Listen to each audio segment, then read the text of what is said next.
Don't call me Shirley. Hi, everybody. I wasn't calling him Shirley, but I am going live right now. I'm glad he waited until let's go. This is going to be a good start.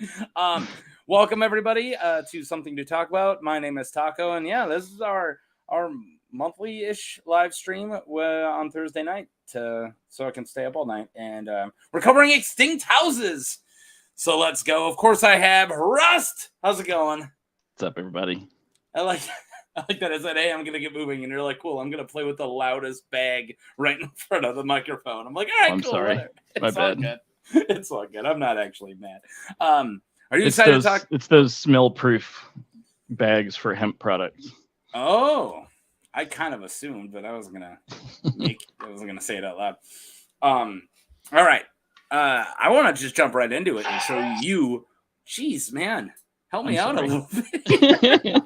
Let me make sure I'm gonna make sure my alarms are turned off too. Right. There we go. Oh, before we actually get moving, I do want to state I am fully monetized now, so if anyone wants to do frickin' super chats and stuff like that, I will play them, read them out. If you don't want the majority of the money or almost the majority of the money to go to YouTube, go ahead and do a direct payment to my PayPal of any number you want. I will read any message that you send there. Yeah, that is at Taco Bout, capital T, capital B. You should see a picture of me. And yeah, Rust, what's up, yo? All sorts of things, man. Hi. Houses just going extinct left and right. Pretty much. I'm pumped, but in just doing research for this, it was like most of the houses that you only know the name of are either Dorne or the North, and the only thing we know about them are like they died during a time during the Andal invasion. They all have the same sentence from the Dorne, and then in the North, it's like the Starks killed them. Look, and that's a large percentage. But so we have two groups here. So this is the first group. This is all of them. That's the ones I have sigils for. And this is the one I don't have sigils for. And there's 21 non-sigils and then 22 sigils. So I don't know how you want to break it down, but I have them alphabetically ready to go. Both lists. Well, sigils are definitely going to be more visually appealing. Yeah, but I got this here. If I just show you House Amber, which is the color of your energy, by the way, I do have like a thing that we can read out. So for these non-sigil houses, they all have so very little that I was able to take everything off the wiki, put it on this card. So yeah. Evening Chables. Mike, I'm just getting a lot of hellos. Hello, everybody. What's up, guys? Long live House Blackfyre. Oh, man. Yeah. Egor, alphabetically, the first house with the sigil would make one person in our chat specifically really happy. Well, I say we go sigil, no sigil. Well, I think since we already showed Amber, we'll go no sigil, or no sigil. Yeah. But since we already showed Amber, let's just go with Amber. So, Northern House Amber. Okay. House Amber. Northern House. They were first men who were vanquished by the Starks. Like I said. So, not a lot going on. I do love the name because it's really old school first man-y, Amber. Like so is there like an amber mining thing going on up north? Maybe there was. I seem to vaguely remember amber being mentioned as a semi-precious stone in that universe. Oh man, maybe. I don't have the information on the ore of amber right now in the north. I don't think I've ever actually seen it. I think you hear.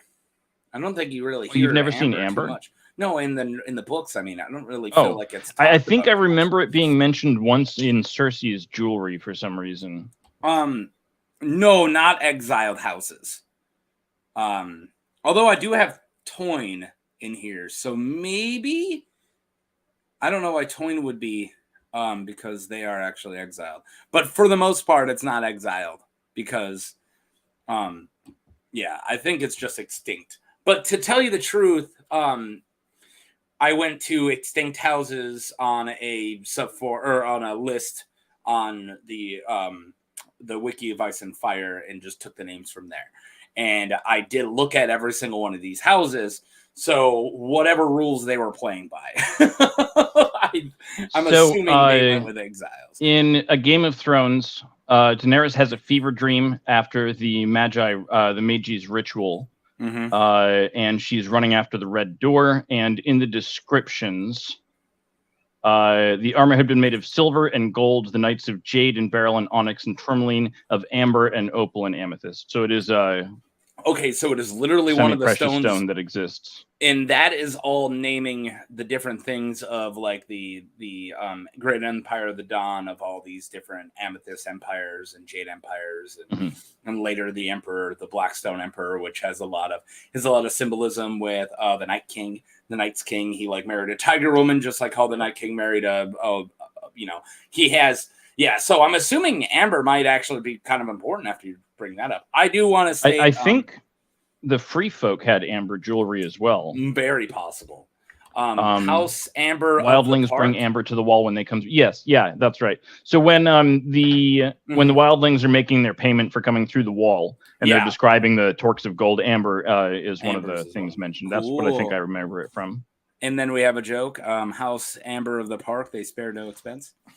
Amber is made, and amber is made from sap. So amber is petrified sap, is what it is. So that thing. This is for chat because they were asking. So that thing on the end of the guy's cane in Jurassic Park that had the mosquito in it, that's amber. So it's petrified tree sap. It's turned into a transparent stone. That's that. I already played a Jurassic Park joke. You missed it, I guess. Oh, their words are they spared no expense. That's what one of them. Yeah, all right, no. I wanted to keep making 311 jokes, but if you want to ruin it with real geology, hey, whoa, Amber, I heard it's the color of your energy. Okay. It sounded like an interesting enough house, like very old school Kings of the Northy, right? Yeah, and if the wildlings have amber, then it's probably something that is being mined in that part of the world. Unless they're, doing sort of, gray market trading on the coast for some reason for amber. So it's entirely possible that they built their wealth off of, that. So the first Sigil one we have is extinct, at least in the male line. And yes, Aegor Bitter still is going to lose his shit because whenever I play this, he loses his shit. But yeah, we got House Blackfyre, of course, which... we all think the last one is Melee the Monstrous, who I am actually making a video for sometime in a month or so. But we're pretty sure he didn't die in the female line, and there's a really big chance that one of the females was Sarah, a.k.a. Somebody who married Illyrio, and that possibly is the real parents of fake Aegon, and Aegon the Sixth is actually a Blackfyre. So you can forget I brought this up if we find out that he's actually a Blackfyre. But yeah, mostly extinct. Right? It's There's like Bitter Steel. Yeah, he's freaking out. See, look, he's just he's losing his mind. Yeah, the Blackwoods were exiled from the north, and the Manderleys. Yeah, these would be exiled houses, but yeah. Illyrio might be, and also Varys might be a Blackfyre too, and that's why he shaves his head to hide his Valyrian hair. Brody Day! Yeah. Does he shave his eyebrows as well? Is it noted that he has no eyebrows? I don't remember. I don't actually think. I think he's just called hairless, actually. Yeah. But I don't know. Let's look it up. Some other day when we're old, or you can do it now. Chubby Cheese Daddy. I've never heard Illyrio called Chubby Cheese Daddy before, but that's pretty good because he is chubby and he is a cheesemonger. I'm a cheesemonger.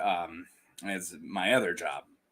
Hairless, yes. I assume no eyebrows as well. Thank you, April. Yeah, that's kind of what I was thinking. History lessons, kids. We got it. History lessons for days. Yes, the ancient kings of winter. Well, like real history lessons? No. Or a Song of Ice and Fire history. Nerd. Real history. I watched an 1.5-hour video on John Brown today. I've had enough real history. Good topic. It was a really good actual, instead of that terrorist or activist, like, was he right? Like, it wasn't one of those. It was just like, this is actually everything that went down in Harper's Ferry, which I've never actually followed. Like, I just know that he went and did it, but I haven't heard like a minute for minute. This is how he planned it. This is what he did. And it was really freaking interesting. Made by Anton Shea Films, the guy who does the Checkmate Lincolnites videos. And history tends to remember these people like as individuals, as if John Brown just like decided to do this thing and did it. Yeah. When he had so much support from people Harriet Tubman, in the build-up, teaching him how to, do a revolt properly. Yeah. What's his name? The most important dude. How am I forgetting it? Not Harriet Tubman, but the other taught himself to read. Francis. George Washington Carver. No. What's his freaking name? I'm only thinking of A Song of Ice and Fire, so I can't do it right now. Francis Douglas. Oh, Frederick Douglass. Frederick Douglass, thank you. Frederick Douglass literally visited Harper's Ferry like a week before the attack to just have coffee and talk to him about it. Like, it's not like the abolitionists didn't know about, like it was big. Okay, let's stop talking about real. He is awesome. Please go check out Checkmate Lincolnites if you are a big fan. Yeah, Frederick Douglass, thank you. It was a brave part. If you're a fan of history, everyone's like, Frederick Douglass. Yeah, no, real history is crazier and lamer. Let's get back to the cool stuff. All right. Second up for houses without sigils, because screw the Blackfyre. We don't talk about Blackfyres. You know how many books they have on Blackfyres? All right. We could talk about slave revolts in A Song of Ice and Fire. Eventually, I'm sure there will be a couple. House Briar, which is a great name. Eventually, there's already been 2. Yeah, all right, good point. That's how Dany got her power. Yeah, but there might be more, is what I meant. Yeah. I mean, maybe. I'm sorry, I interrupted you. Who are we talking about? It's all good. House Briar. So this is one of the many houses in Dorne. I think I've heard of that one. This is a paragraph I put on like 8 of these. The Briars were among the dozen firstmen houses of the Green Blood who chose a high king of Dorne amongst their number. 3 of the houses were destroyed after a generation in a warfare following the disputed election. However, the remaining houses were conquered during the Andal invasion. I have a lot of houses I'm going to say this exact thing about. So next time we get to them, we're just going to move on. The point of it is Dorne had a lot of stuff before the Andals even showed up, and then even way before Nymeria even showed up. It's interesting to think of the first men in a place like Dorne because they're so associated with the north. Yeah, where the Andals didn't kill them off, but really they were all over. And they even crossed in Dorne. The first men started in the south and made it to the north, right? And you even the first quote king, if you don't ask, who was it then? One of the northern houses thinks they had the first king, Dustins, but I think it's the Dustins. But Garth the Green Hand's the first king, and he's from the Reach in the south, right? So it is weird that we now associate first men in the north, but that's only because the north is the only place where the Andals didn't win. They were all over. But yeah, House Briar, it makes me think of Briar Hearts from Skyrim. That's literally all I got for you. Do you got something else for a Briar? Is Briar mentioned in the books? Because it sounds familiar. It's like a flower. No, I don't think so. Okay. No, I got nothing else then. Not on this one. All right. Well, then let's check the chat really quick. You guys might be blowing up. Everyone loves House Briar. Yes. We need more Blackfyre content. Not enough. Because of him, I make so many shorts because he's just like, hey, I really hate that you talked about Targaryen king. Can you do every single kid of Daemon Blackfyre? And I'm like, here. And then he's immediately like, what about Maenies? I'm like, bro, what? I give this dude so much content. I'm covering Maelys and Monsters eventually. He's on my list very soon on my list. that means it's going to be like 2 months out for you guys. So crazy that I brought up Harper's Ferry. Yeah, focusing. Yeah, sorry. I don't like to bring up weird tangents that are super controversial out of nowhere. So you guys want to talk about John Brown really quick and then we can move on? Oh, man. Did you see what Mike said about the number of houses without sigils? Holy crap. I counted either 116 or 119 without sigils on the chart. Yeah, those aren't extinct houses, but yeah. Oh, geez, 116. Oh, that's a lot. Yeah. House Briar is Nettles. Confirmed. All right. Would you cast as Daemon Blackfyre? All right. He's got to be hot, blonde, but not super buff. Good fighter. Well, he doesn't have to be blonde already. We can make him blonde. Yeah, we can make him blonde. Is it just because I love the bear so much and I really like Ironclaw? I just want to put the dude from the bear in it. But Jeremy Allen. What's it? Yeah, Jeremy Allen White. I want him to be in everything. If they used camera tricks to make him about 6 inches taller, yeah. Yeah, but he got to play the biggest of the Von Erichs, and he's not the biggest. Carrie is huge. Carrie Von Erich, the guy, like he got really buff, but he didn't look like Hercules like Carrie Von Erich did. I don't know, somebody tall and buff, but I don't want him to be too big. I don't want, like a Chris Pratt. I don't want a Chris either. I'm joking. Nobody wants Chris Pratt. Nobody wants Chris Pratt. This isn't. Although watching him play a Targaryen would be fun. Just chew the scenery through it. Yeah, casting for Daemon. What a great question. Peter Capaldi. Which one's Peter Capaldi? The Doctor, 13th Doctor. Oh. Peter, how do you spell Capaldi? K or C? C. C, got it. Oh, he's old. We don't want somebody that old. I know, but when he was younger, he could have done it. And plus, don't we already have so many Doctor Who's playing Blackfyres and or Targaryens? One's enough. Matt Smith, like, he's not defined by his Doctor Who-hood. And also, we had a Doctor Who's son play Aegon the Second for like a minute, masturbating in a window. Yep. Hot, not super buff, but still fit and taller. I know there's somebody in here. What about like Will? No, maybe not Will Poulter. He's kinda. I don't know. I kind of like Will Poulter. Will Poulter. Yeah. They'd have to cover his freckles. His crazy face. I'm trying to think what he looks like without freckles, and I can't see it.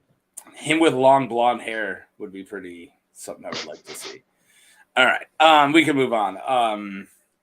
Matt Damon, but because he's already I do like calling, since it's Damon Targaryen, I do like calling it Matt Damon because it's a combination of Matt and anyways. Yeah. Okay, let's move past this. House with a sigil? Cargyll. You'll remember Eric and Eric? Cargyll? Arik and Eric? Yes. Yep. Died on each other's swords, right? Yeah. Well, I mean, that's kind of season 2 spoilers, but I'm sure everyone here is at least pretty familiar with how their story ends in the books. Well, they talk about it in the main books, don't they?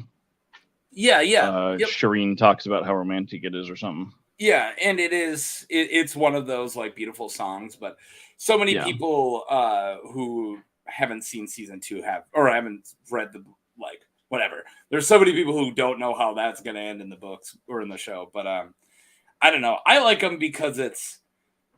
Although this is an opportunity. This is an opportunity for them to retcon this, because I believe it says in Fire and Blood that like the historians recorded it that way, but life is really never that pretty, so it probably wasn't quite like that. And we've seen them sort of, taking an area where there's ambiguity with Lane or Valerian, just leaving. with what's his name being killed on the dragon. Luke? Where's the dragon there? Say what? Luke? In the dragon fight, yeah. There's no ambiguity there. Oh, so you mean because Aemon might not have ordered it? Is that what you mean? No, so in the books, it says basically that they both took off on their dragons, and then he dropped out of the sky dead.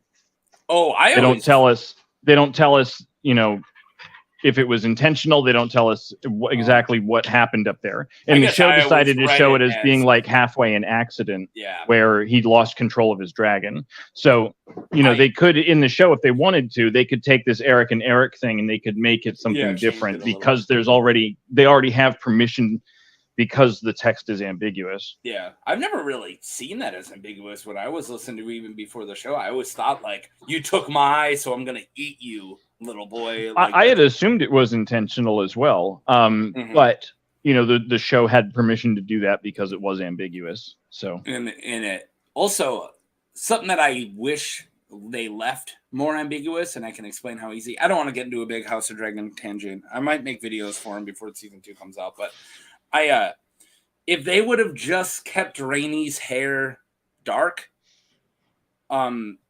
because I don't care that Corley's skin changed, but I actually did care that Rhaenys, the queen that never was hair changed because she had dark hair like her Baratheon mother. And if they would have just kept her hair dark, really easy change, then it could have kept it rather ambiguous whether or not the boys are strong boys or not, because in the world of the show, of course they are, yeah. But in the book, it was a lot more debated. People weren't sure because there was dark hair in, their grandma had dark hair, and if they just would have done that, I liked it being a little more ambiguous of that, instead of it just being straight up. But maybe I'm wrong.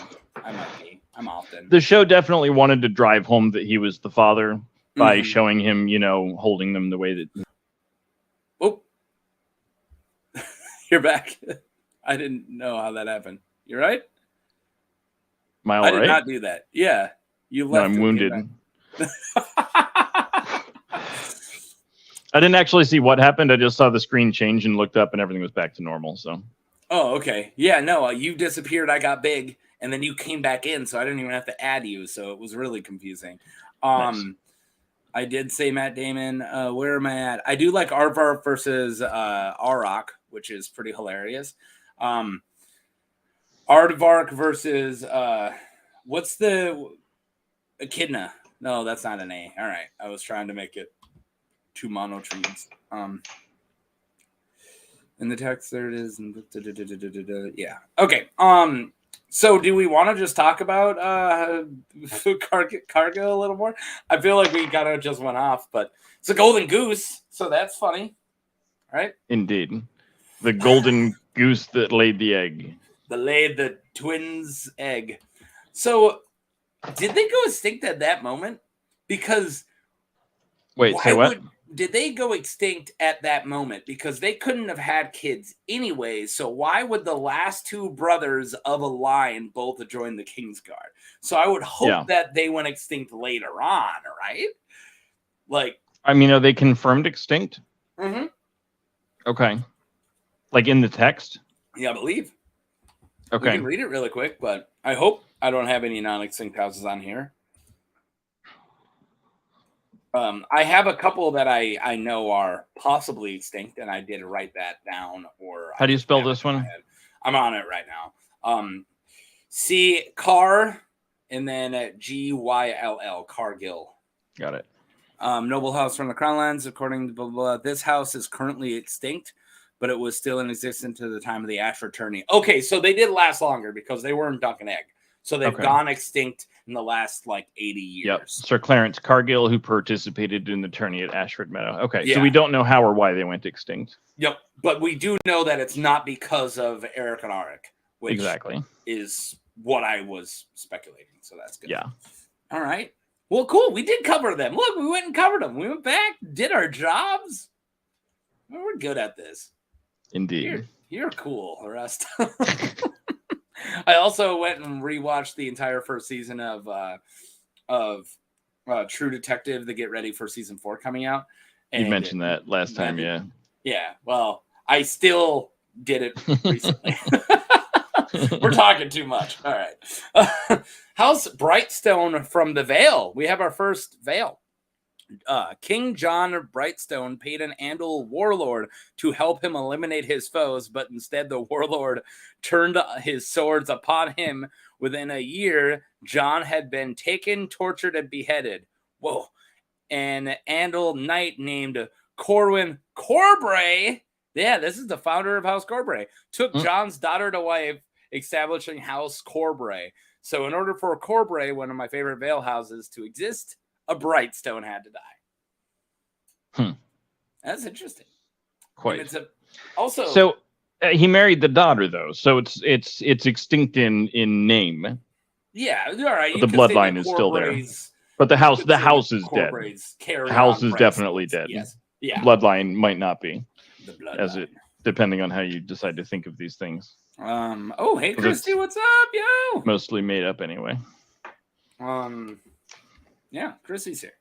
Everyone's saying hi to Christy. And then the Corbray, those Corbrays. All right. What was this? Did you give season 2 and season 3 True Detectives a go? I watched them when they first came out, and let's say I rewatched 1, and then I didn't feel like rewatching 2 because I don't find it very good. And the only reason I didn't rewatch 3, which I find good, is 4 came out already. Like I'm getting on to 4, but 3 is good. 2 is not very good, and so far 4 has been crazy weird, and I'm really is 2 the one with Vince Vaughn? Yes, sir. Yeah, it's not great. I watched it years after it came out, and I'm bad at paying attention to everything. And when they got to the big thing where they find the body, where Vince Vaughn's character finds that body, and he starts complaining about it, I was like, I have no idea who this person is. And so I Googled it, and all I could find were threads from the night that the episode came out of other people saying, who the fuck is this person? Because the show was just written so badly, that the season was written so badly. Yeah, that season also, it's a really badly written season in it. I don't know. I think I know how you mean it ties into the first.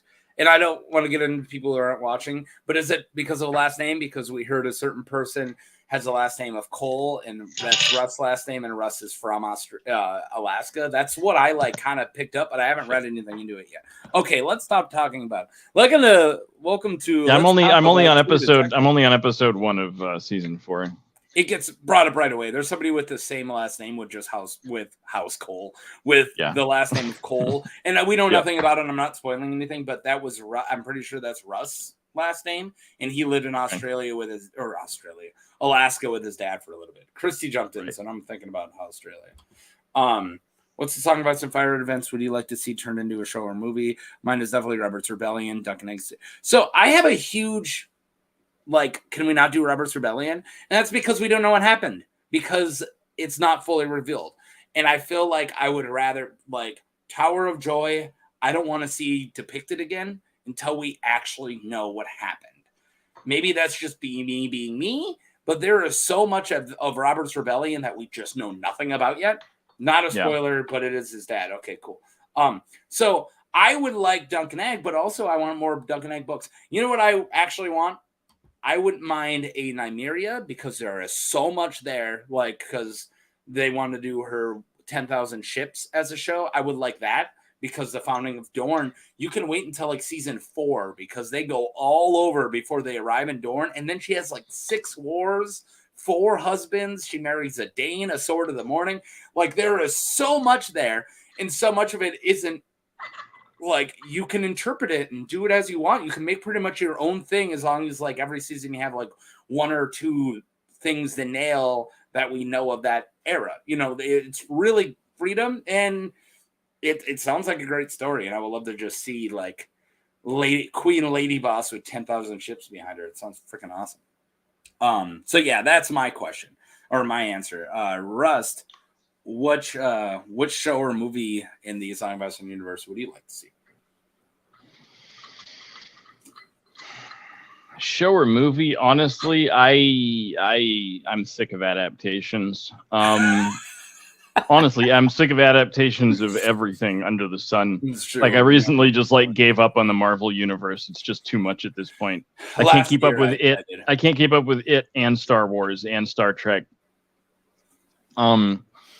So what would I actually genuinely like to see from A Song of Ice and Fire as far as a TV show? I would love to see Law and Order Lannisport. Something like that. But I want it to be sort of Law and Order. I want it to be an HBO, like as gritty as The Wire style, law enforcement type show. So you want The Wire. All right, how about this? Kingsguard and Gold Cloaks as a Wire show. So you got the king and a guard of the Gold Cloaks really tired of the corruption in the Gold Cloaks, and he keeps saying things like "fuck the Columbo, bosses." Columbo and King's Landing. Yeah, Columbo and King's Landing. Well, I was kind of going with McNulty, but just a guy with a glass eye and a cigar. He has to deal with the corruption of the Gold Cloaks when he's really trying to take down the real criminals of things, and then you find out that the real criminal the whole time was Littlefinger, and he's too powerful to take down. And Littlefinger has him killed in the last episode, and it moves on like nothing happened. Pitched it, loved it, everyone loved it. We made it right now. Make that. All right. Chat liked Law and Order. Yeah. So that was Brightstone. So we got a sigil now, right? Yeah, I believe so. Yeah. Have you ever seen this sigil before? No, never in my life. So we don't have I don't believe this is a sigil of House Casterly, but I thought it was. So I'm using it because I don't need to tell you guys. The gold lion on a red field is not Casterly? Well, it's Lannister, but I'm pretty sure the Lannisters just took Casterly's. But no, because in the song, it's different. Remember, a lion of gold or a lion of red. You are thinking of lion House still Rain. has claws. You're thinking of House Rain. And who are we talking about? Casterly Rock. Casterly. Oh, Casterly. The ones that Lan the Clever killed and took the rock and made House Lannister. What are you even here for, Rust? I'm here to smoke weed, man, and I'm very good at it. I'm here to chew weed and smoke bubblegum, and I'm all out of bubblegum. So Lan the Clever either just mirrored his way in, which is the lame way, or he snuck lions in, or he pretended to be making ghost noises until he scared the Casterlies away. Well, that's literally one of them, where he's like, I'm a ghost, leave your minds. So the Casterlies and the Rains are both extinct. We could just talk about both of them at the same time. No, they're Do you have the Rains on here? Different houses. But they're, they were both, taken out by Lannisters. No, they're probably geographically very close. What do you mean they weren't? One was taken out by Lan the Clever, who founded House Lannister, during the foundings. That's what I mean. Both houses were taken out by Lannisters. No, we can talk about the Rains and the Tarbecks at the same time, but not the Rains and the Casters. All right. That's fair. Yeah. All right. Jeez. So the Casterlies went extinct how long ago? Like thousands of years ago. It's the founding of House Lannister. Pre-conquest, then, obviously. Way pre-conquest. But then they were not, even though they were lords of Casterly Rock, they wouldn't have been wardens of the West at that point. Not at all. Yeah, because they took the right side during the war, and that's how they became. I assume that's what happened. Well, they didn't take the right side during the War of the Wars of Conquest. They lost. They were part of the Fields of Fire. We can talk about that when we get to House Gardner. Okay, because that's during the War of Conquest is when the Gardners died. But Casterly's died way before. Garth the Green Hand's possible grandson. So really early on, I'm talking about like the first man ever's grandson possibly took the Casterly's home of Casterly Rock from them. Lan the Clever. And he did it either with trickery or just letting in a bunch of lions and letting them all get eaten. Casterly's badass. Let's check Which I assume would also involve some trickery. Well, yeah. Extinct Reigns. Yeah, we're getting to the Reigns, guys. Everyone. A buddy cop drama in Flea Bottom. I'd watch that. Just one question, Mr. Littlefinger. If Tyrion never beats Jaime, and then how did he win your dagger? Yeah. And then it's like, good question. And then he stabs him or something. You'll never know. We would have to recast the Lord dude. Littlefinger, I think there's something wrong with your orange juice. We'd have to we would have to cast the guy who was in The Wire who played Baelish as Baelish again, so it's even more Wire stuff. Yeah, and what was cool was because he's from The Wire. Yeah. And what's cool is like Columbo had a lot of Star Trek actors in it. Mm-hmm. I saw an episode with Leonard Nimoy. There was one with shit, I forgot her name. The person who plays Janeway was in an episode. I believe Shatner was in an episode. So we could keep that up. Just throwing random Star Trek people in there. I'm down. This is for you. Yeah, that's basically it. I mean, there's the tag. Nister. I can't remember. I think it's in the A Song of Ice and Fire subreddit. My tag there is lazy wine loving bisexual, just because they don't have lazy weed loving bisexual. Oh, that sucks. But they have bisexual. But they didn't have weed. Yeah. Well, weed isn't really well represented in the universe. Bisexuality, it definitely is. It's well represented? Bisexuality? Oh, absolutely. Look at Oberyn, man. Oh, yeah. All right. He's our bisexual prince. Yeah, well, oh my God, this beer smells amazing. Whew. What's the label? It's Surly Darkness from 2023, and they made two, and this is the cold smoked cherry version. It is the 12% Imperial Stout, and I'm gonna drink the fuck out of it, yo. I drink super black beers and no things, and you. Kate and Mulligrew. That was it. She played Mrs. Columbo. You're shitting me. We never saw Mrs. Columbo on screen, I thought. In the spinoff, that said. I feel like I would know about that existing. But it's entirely possible that I don't. Mrs. Columbo. The only thing I know about Columbo is the things that my stepdad would rattle off when we watched The In-Laws, because it also had Peter Falk? Peter Falk, yeah. Peter Falk. And I was like, man, this movie from the early 80s or late 70s, whenever In-Laws came out, I'm like, this is pretty good. And he's like, yeah, the whole thing is he's like playing his Columbo character. I'm like, who's Columbo? And he'd go, yeah, Columbo, kids these days. I used to watch Columbo and Murder, She Wrote with my grandmother in the afternoons. My wife got into Murder, She Wrote like a couple years ago, so I had to like rewatch all of them. I just remember my grandma watching him, so I always thought they were like grandma movies or grandma shows. But my other grandma just watched soap operas. She called them her stories. And then I remember her saying stuff like, oh, I know how they all end. And I was like, what? How do you know? And then when I got older, I'm like, oh, I get what she's saying, because they're always the same. It's the same story. Mine was into golf and tennis and Columbo and Murder, She Wrote and Wheel of Fortune and Jeopardy and The Price is Right. Holy crap. To this beer, I mean, oh, that is so much flavor. I just downloaded Beretta. I'm going to start watching that soon. Nice. And Hawaii 5-0, the original. I want to watch that again. We just did Casually, and then we did Brightstone, but we haven't done. I don't know. I was talking to chat. I don't know where you are. I know. You do your thing, man. House Brook. Ready? Because we're gonna see this a lot. We already saw it once. It's another one of their first men of the green blood. Blah blah blah blah blah. So yeah, House Brook is one of those as well. We're gonna have like 8 of these. What does green blood mean? That's the name of a river in Dorne. Okay. And that has to do with the bloodline? Nope. It was just houses from around the green blood made all these kingdoms, and then they all killed each other. Okay. And then the ones who survived were killed by the Andals. Kind of like what was going on in Iraq after Britain just randomly decided to make it a country with 3 different people groups that didn't like each other. I don't want to get political, but sure. And then the Andals was like,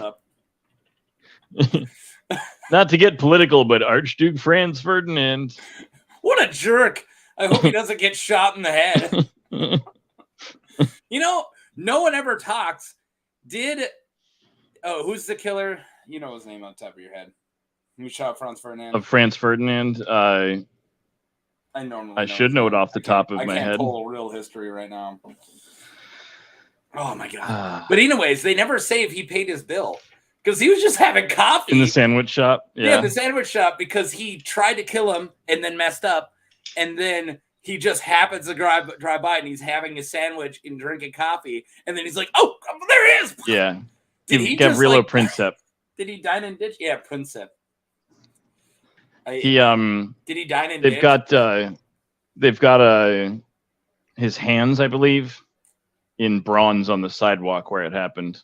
Oh, that's crazy. Or it might be his footprints. I'm not sure. It's crazy. Okay. Did I put this up yet? You want to know our next one? Our next one's a rather I'm looking for a recent house. Because these guys were defiant till the very end. We got House Darkland of Duskendale, who were really sick of all their market stuff, all their money and stuff going up to King's Landing. So they kidnapped the king, which is a very novel approach at economics, I would say. So I never quite looked into the logistics of that. I just know that it happened. How exactly did they kidnap the king? So they said, come down here and talk to us.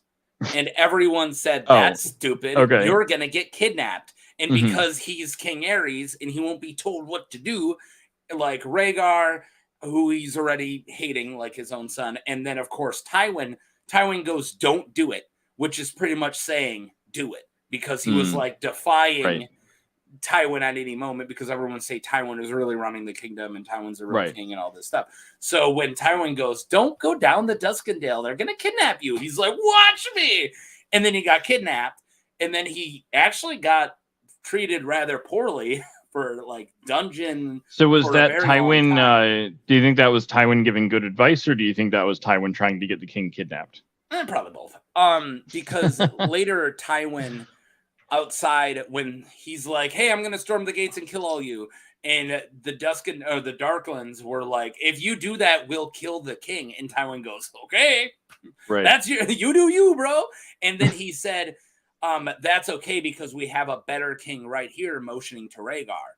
So he's like, hey, do as you feel. And then he's about to storm the gates. And then Barristan's like, I don't know if you know this, but I'm Barristan the Bold, also known as Barristan the Badass. I can just go in there and get him. And he gives him one night, and Barristan does it. So then they save the king. They kill all the Darklands in awful ways. I'm not going to bring up how one of the ladies died. She's the Lady of Tarbrek or Lady of Darkland. I'm not sure, but it's really horrific. And then only one lives because Barristan gets to ask for one thing, and he wants one person to survive them. And it's a house we're bringing up later. Is the one survivor of this whole thing, but it wasn't a Darkland though, But yeah, did I say Tarbeck? Not Tarbeck.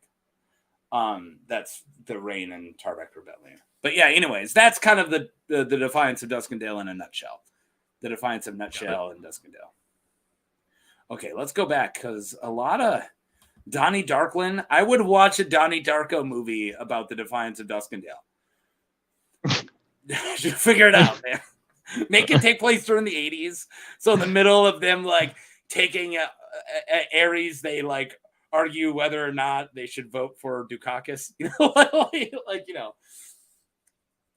we want Ares or Dukakis?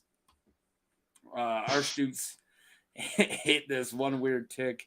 Oh yeah. The whole time Franz Ferdinand's get shot. He's like, are you gonna pay your bill? No. Well, the thing is, too, apparently it took a little while for them to do first aid because he was sewn into his clothing. Yeah. So they had to figure out how to cut it off of him. Oh, because he's like, don't ruin my favorite jacket, dang it. There's a guy in the factory I work in. He's retired. He's much older, but when I first started working there, he was a supervisor, about a year out of retirement, and he broke his arm in a piece of equipment. And it's a piece of equipment that hydraulics go this close. It's these Bombay doors that open, but they get really close to a hard surface. And his arm was there because he wasn't thinking.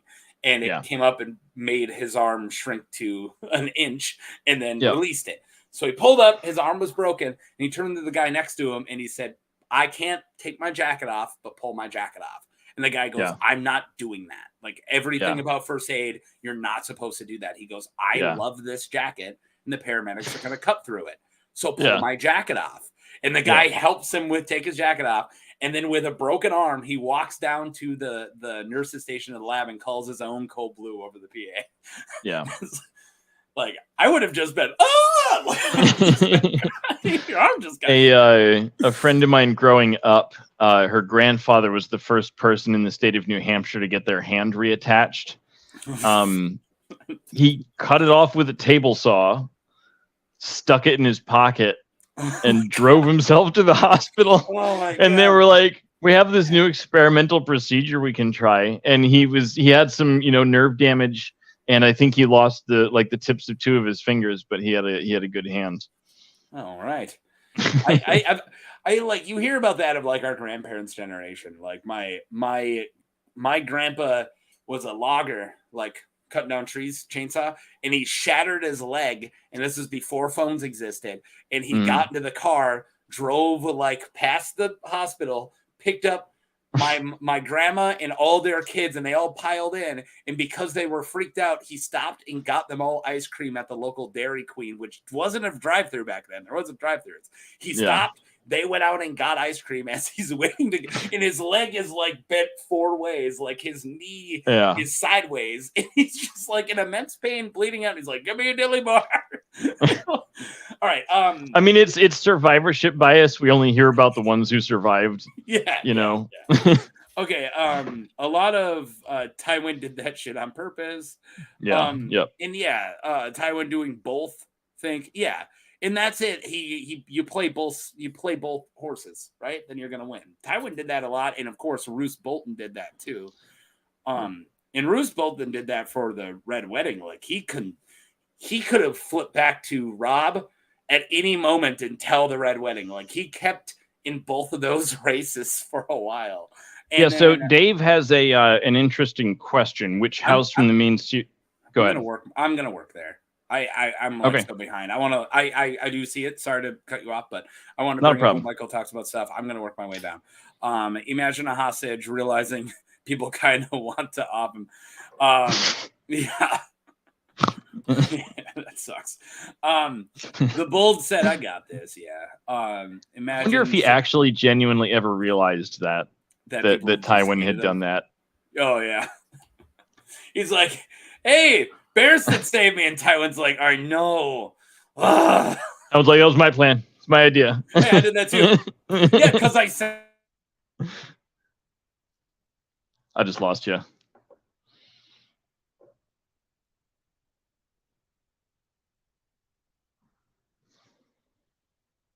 All right. Looks like you're frozen on the stream as well. Yeah, and I lost. Oh, there we go. You're back. For a minute.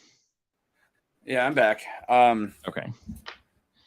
My Ethernet cord doesn't want to do its job.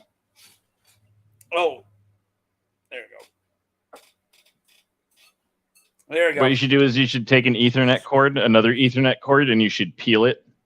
And you should peel it back a little bit, and you should just leave it next to that one so it can see what happens to Ethernet cords that don't do their job. So I was trying to, it's good advice. I was trying to plug it into my computer, but really it unplugged at the wall. So I had to reach down and plug it back in. All right. Where was I at? Well, we were wondering if Ares ever genuinely realized that he'd been betrayed by Tywin, or if his madness just kind of let him take credit for the Barristan thing. I think that he probably assumed that Tywin was doing it all. He probably thought Tywin was, because he saw, bad things in every corner. I bet he thought that he worked with the Darklands to begin with. He's like, "You planned this. You should have told me not to go." I did. Yeah, that's the thing, is he can point to him saying, "I told you exactly the right, I gave you exactly the right advice. You told me to go." "No, I didn't." "Shut up. I'm the king." All right. I'll bet he even put it in writing, or advised him in front of, I don't know, covered his ass somehow. Bold. I'm gonna go back to that question that Dave asked, but yeah, bold method of the Bolton method of internet Ethernet repair. Fix it with fear of flaying. Yep, exactly. I understand the Assyrians had this particularly brutal technique where they would flay you and then dip you in salt water. Oh my god, bro! That's some Art the Clown freaking terrifying. But their flaying wasn't peeling. Their flaying was whipping you until you were raw meat, basically. Yeah, that sounds way nicer. Jesus. Did you ever hear the story of Jonah? You swallowed wanted by us the great to get big to fish? This question, but yeah, go ahead. I'm finally doing this question. Now you're bringing the Bible at me? All right, let's go. Well, God was going to destroy Nineveh. And Nineveh was this place that was doing stuff like this. So it's flying. They're a pretty nasty place, yeah. Oh my god, this beer, it's good, but it's just so much. It's like every drink, you taste it with your brain. Which house from the main series do you think will go extinct aside from the Boltons? The Karstarks, 100%. So you already almost did because House Then took over their house. Now we just got to kill off Arnulf, which will happen soon. The reason I thought that question was particularly interesting is when I was going through the subreddit for conversations of people speaking of extinct houses, George has apparently implied that one of the major houses is going to go extinct by the end of the series. So the Lannisters. The question, I don't know what the context, it sounds like it was from a con or something. He's asked, isn't it odd, and I don't entirely understand this question, but isn't it odd that no great house has been destroyed in the course of the wars and rebellions since the conquest? And George says, well, the series isn't over. Yeah. What do you not understand about that? Well, I don't think that that's correct, that no great houses have been destroyed since the conquest. Great houses as in the top 8. The Starks are still here. The Tyrells are still here. The Martells are still here. You know, the Baratheons are still here. The Lannisters are still here. The Arryns are still here. Did I cover them all? Okay. Like I did. I didn't realize, I guess, that the great houses was such a small group. Yep, those are the great houses. The lowest paramounts. All right, so then it does make sense. So then George is saying... Yeah, give me a minute. Yeah. Yeah. So Lannister, I think Lannister can be redeemed through Tyrion. Actually, the Lannisters are really healthy because there's a bunch of Lannisters. Like, there's Davin Lannister. Like, there's so many. And that's even before you get to the Lannisters of Lannisport, which is actually really far separate, but they're still Lannisters. There's a lot of Lannisters floating around. I mean, there's that one that turned into a horse. I think they're going to be removed as a great house. Whoever's left is potentially going to try to put an army together to claim the great house status again, but I don't think it's going to go well. And there's probably going to be competing claims for it anyway. Mike, you should have watched Donnie Darko, man. It was design school homework. I passed. Actually, I don't want to say a thing about Donnie Darko. I managed to get it unspoiled. I watched it in 2015 and without knowing a thing about it. Wow. So you need to know you want to know as little about it walking into it as you can. Yeah. Don't know anything. Yep. Here, I'll spoil one thing. Seth Rogen's in it way before he became Seth Rogen. And his one line is sexually harassing somebody who goes, I like your boobs. And that's his whole line. Seth Rogen. Future comedy superstar of the 2000s. All right. I am so behind on the chat. You guys are just going off. All right. Martells are Greyjoys. Oh my God, Donnie Darko. We're still talking. Arryn seemed like an easy out. Yeah, because all that's left is Robin. They're already planning on the Arryns to be out because there's already Harry the Heir who's a Harding. Right? It will be House Harding soon if Robin dies. It's that close. Well, of course, Harding's not going to take over. It's probably going to be House Baelish.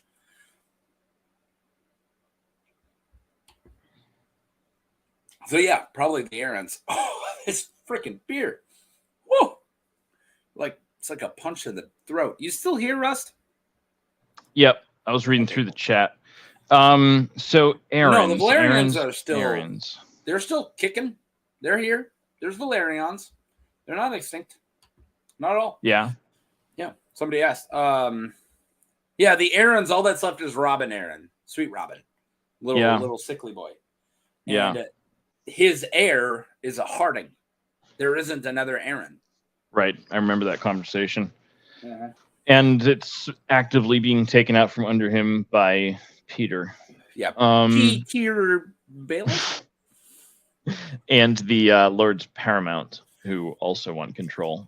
So yeah, I don't think Robin's surviving long. Because the thing is, as well, if they is he? I can't remember where he is because the show messed up my timeline. Is he currently being fostered anywhere else, or is he still up at the Eyrie with Peter? No, he just made it down to the gates of the moon and doing his thing. Still alive. They're about to have a big, huge tournament in Winds of Winter for the Winged Knights, which I actually named my Vale Lord's Guard. Is the Winged Knights. But yeah. Okay. You want to? Did we do Brook? Okay. We did. Oh, right. Yeah. I remember him chugging all that sweet sleep to get down the mountain. So I want to skip House Brownhill. You okay with that? Because it's literally the same as Brook. Look, it's the same. So I actually have a really cool non-sigil one that you're gonna love. So I just made a short about it as I was learning about these because I was like, holy crap. This house is super cool. I made a short about them. It's called House Dryland, and I'm not making that up. And yes, insert your Waterworld. Dryland is not a myth. I seen it.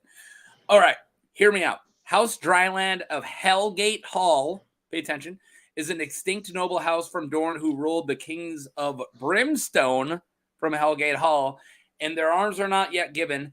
And then the last king was named Lucifer Dryland. The last of his line was one of the 6 kings that were sent to the wall by Nymeria. Lucifer in Hellgate Hall ruling over the Brimstone. It's a Satan house. How cool is that? Because I'm like, I'm not a Satanist because I think it would freak out my in-laws. But I'm pretty close. And I love any time we get some Satan-y stuff. So I had to make a short on them, man. Because I'm just, Satanists are just atheists with a book. Oh, yeah. And I don't Lucifer means Lightbringer. Oh, yeah, we know. Thank you. Could that be relevant? Yeah, maybe. You know that there's that whole channel, Lucifer means Lightbringer, which is David Lightbringer, right? That was why I said, oh, we know.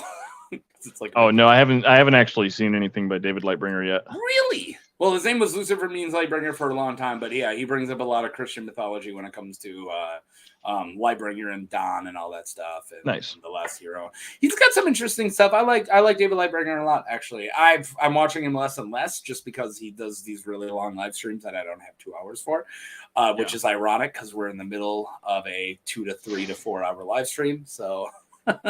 Who's got time for that? Hey, by the way, thanks everybody for watching. Click like and subscribe. Yeah, I'm thinking of rereading Narnia, so I'm kind of bracing myself for the Christ analogies. So do we want to talk about House Dryland? How cool is that, though? Sure. Do we know anything about them? Yeah, the thing I just said. This is all we know. Noble house from Dorne who ruled as kings of the Brimstone Hellgate Hall. Arms are not yet given. Yeah, you just read all this. Yeah, Lucifer. Right. Lucifer from hell ruling over the Brimstone. All right, if you don't want to get all 666 with me, that's fine. Okay. Get all what? 666 with me. If you don't want to get all. Oh, that might actually be a mistranslation. The mark of the number of the beast might actually be 616. Boo, nerd. Which I think. Proves that the beast is actually an analogy for Nero. I can't remember. Boo. Don't get all smart on me. Let's just put up devil horns and headbang every time we hear 666. That's what I do. I work in as you know, I work in a factory and we have all these computer screens and we look at all these different numbers. So we look at flows through certain tanks. We look at tank level. We look at hertz, cubic feet of all these different tanks and all these different types of machines, and things that are filled with sugar mass and molasses and white sugar and all this stuff, right? Whenever one of those numbers somehow becomes 666 or 66.6, I screenshot it and I don't tell anyone about it, and I just leave the screenshot in my station. And I leave 666s everywhere to just see if somebody notices. It's like a hobby of mine. All right, you're back when I was selling cars, I had this this really Catholic client who I convinced to go ahead and pull the trigger on a sale because their trade had a 666 in the VIN number. You don't want that shit. And then they absolutely refused to sign paperwork on Friday the 13th. They had to come in on a Saturday. My dad has that phobia. He won't pick up his phone. I always try to call him on Friday the 13th to see if he won't leave the house. Like he just doesn't talk in those days. Have you seen the conversation on Twitter where someone is like, Satanists don't actually believe in Satan? No, we don't. And someone else is like, well, what do you call a person who believes in Satan? And they're like, those are called Christians. Those are Christians. I got really offended by my wife actually might be watching us for once. But not for once. She's been watching a couple of these now. But one of her cousins made this like accusation of mine that since I was an atheist, I was a Satanist, and actually really bothered me because I'm not a Satanist. I don't believe in anything. And it was like this book that had like, like the horns and the goat. And he's like, oh, you'll really like it because of Satan. And I was like, bro, only one of us in this conversation believes in Satan. It's not freaking me.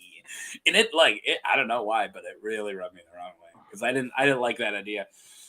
And I only talk like 666 because I find it funny. I like the idea that some numbers said in a book about a mark of a beast like actually affects people's lives today. Like I find it very absurd.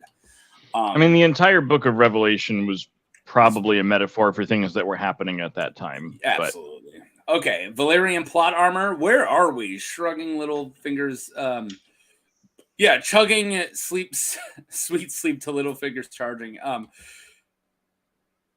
Valerian plot armor. Where are we? Waterworld is the worst Kevin Costner films. Oh, best of the worst. Okay. Woo! I was like, there's worse than. I was gonna say, have you seen Robin Hood? Oh yeah, he didn't even try a British accent.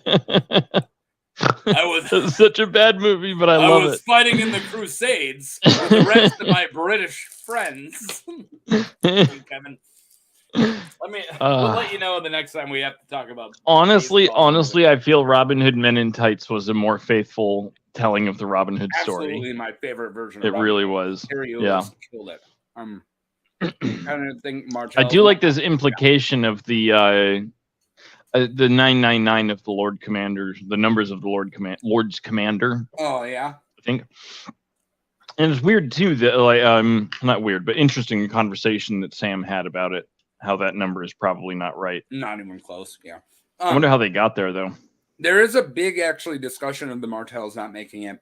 That I wouldn't say Alt Shift X put up a video a few years ago. It was the first video from Alt Shift X that I watched as a patron. Right after I became Patreon, it came out, and it was talking about if Doran's going to make it in the irony of Doran Martell, of the Martells not making it because he had all these plans that, of course, he's really bad at actually executing them, and that it's irony that he made all these plans and his whole family's going to fall. And one of them already probably did, unless you're one of those Quentin's Alivers, which I am not. Yeah, it's interesting. Well, I mean, anytime George gives us a completely charred body like that, there's obviously room for questions, but he seems to have given us quite a bit with this one. All right. No, I'm not in the Quentin is alive camp either. But yeah, it's constant that we see, people making their long laid plans for the sake of their house, like Caitlin Stark. Yeah. Just everything goes badly for everybody. Oh, is this why you brought up? See, I'm behind on comments. Should I give up on trying to? I feel like we shouldn't. Everyone's doing so good. Yeah, I do think the smiley face graffitis you have left in the Midwest. I'm glad that you are being blamed for all that serial killing. I didn't kill anyone. I tagged some smiley face. That's all. Men in tights, absolutely. So, and then we'll move on. Oh, Mohammed, what's up? How's it going, yo? He's over in freaking Libya being a badass. I'm sorry, I was sleeping. That's cool. Rest in peace, Frog. Again. Where were we? Were we on a sigil or a non-sigil? We're on a sigil. Yeah, because we went all loose. Next up is sigil, I believe, right? Dryland. Yeah. Have you ever seen this sigil before? I believe so. This is another one of the houses that failed that a house. And this was the subject of a continuity error in the show? Really? Or was it also in the books? So, yeah, there's a point where either Bran says or it is in a conversation with Bran, they say that the stag was crowned because Robert Baratheon became king. I think that's a show thing because in the books they never state that. We just always okay. At least I don't think so because Dryland had a crown because they were kings. Right. Exactly. Yeah. I love House Dryland, but I really love Orys Baratheon and him like. Yeah. Who was it that Orys married? His daughter. Okay. Sorry, I shouldn't be eating. I'm hungry though. It's fine. Was it his bastard daughter or was it his trueborn daughter? So for some reason I thought it was a bastard daughter. Nope, it was Argylac's real daughter. Argylac the Last Storm. And he dies in single combat to Orys Baratheon. And then Orys gets there, and then with just his daughter left, Argylac's daughter left, so it was the last Duran, and the men of Storm's End turn on her and like beat her up and strip her naked and throw her out of the, like, as they're surrendered, they throw her out of the gates. And he takes his own cloak and puts it over her and immediately just like, hey, your dad died an honorable death. He was an honorable man. Like, I'm going to cloak you. And it was like, I just love Orys Baratheon of like, I'm not a monster. Like I'm, and then, you know, he like tried the people who treated her that way. And then eventually he married her. And as her out of respect to House Durandon and her dad and all this other stuff, he like took their words, took their sigil, like everything. Like House Baratheon just adopted because he doesn't have a family. He was a bastard. Yeah. He was a bastard. Yeah. Orys Baratheon was. So he just, you know, made House Baratheon and then pretty much tried to keep everything about Durandon intact, which I thought was super cool. Yeah. I will be doing a video for that character. Is it Argylac? Yeah.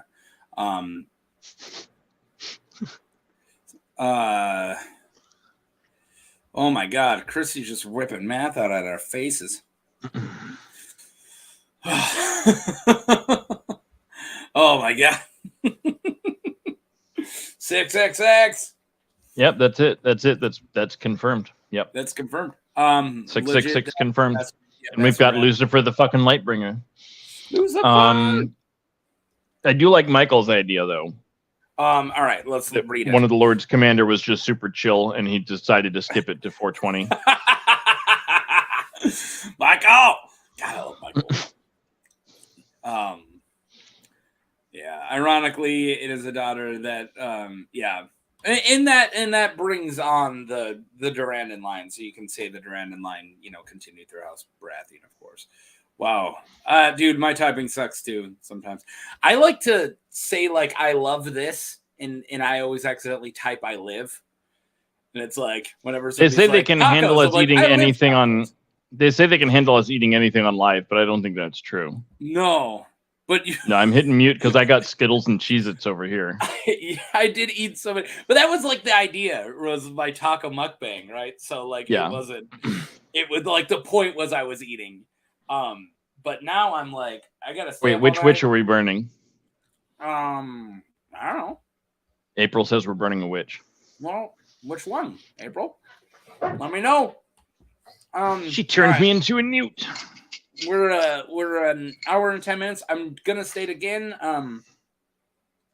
Go ahead. I mean, I'm looking at everyone's comments anyways. But if you want to still do a super chat, that would be fantastic. And also, if you want to skip the super chat like rules and not give YouTube so much money, you can just send me a straight up PayPal, which is from which is taco at taco bout capital B capital T, and yeah, that's what I got. Wait, somebody did. Let me look. Moving on. I don't know how. I'm not really good at using this. Oh, April wants us to burn Kirsty for doing math. Oh, that's it. Well, yeah, she mathed us into Satan. That's true. Somehow. Yeah. Yeah.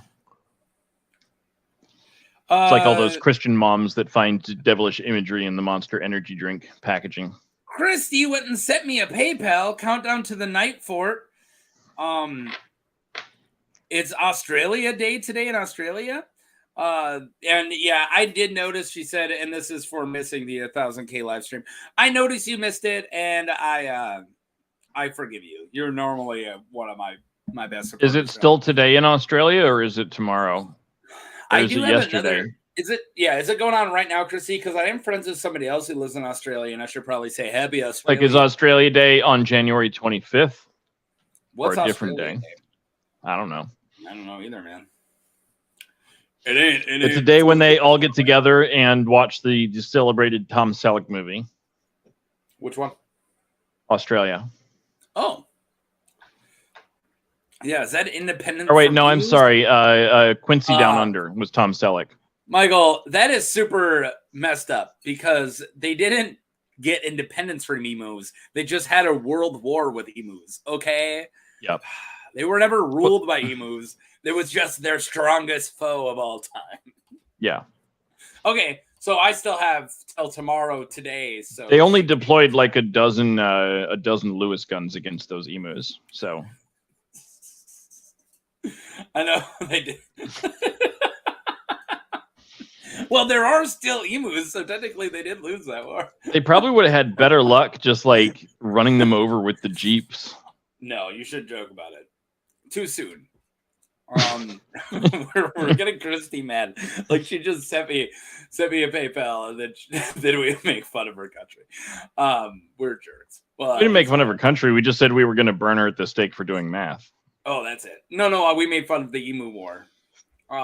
Brook and Brownhill. So I did kind of do two at once. So should we do two sigils to keep up? I feel like we should.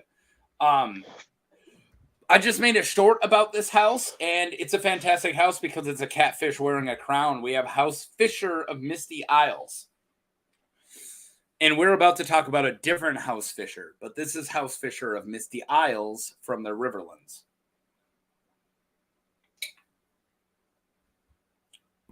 God damn it. You got nothing, Rusty? It's a catfish wearing a crown, dude. Sorry, I was in the chat. Catfish wearing a crown. So are these guys kings? You're in the video. You don't need to be in the chat. You're here. You're living it. You don't need to watch it. Yeah, they were kings. They were kings of the Trident. So they were like Riverlands kings way back in day, even before House Mud. Where was their seat? Do you know? No, it was way too. It was way too back in the day. Although there was. I'm wondering if the fish imagery means that it was on the river. Probably they were kings of the rivers. So maybe it was River Run. Maybe. But nice. All we know is the kings that came way after House Mud, their old place is mostly Old Stones, which is a ruined castle. So they had a ruined castle before the ruined castle people had a ruined castle. These guys are old. So yeah, what's your favorite way to eat catfish? Bottom feeders. I don't think I've ever had catfish, honestly. Dude. But I imagine I would prefer it breaded and fried because that's how I prefer most white fish. Breaded catfish is the way to go. We ate a lot of bullheads because we didn't have a lot of money, and that's you fish and you catch a lot of bullheads. Yep. Last time I caught a bunch of, I think it was bullheads. We bought these. We wanted to go walleye fishing, and we heard of a perfect spot that we could do it like kind of offshore because we didn't have a boat or anything.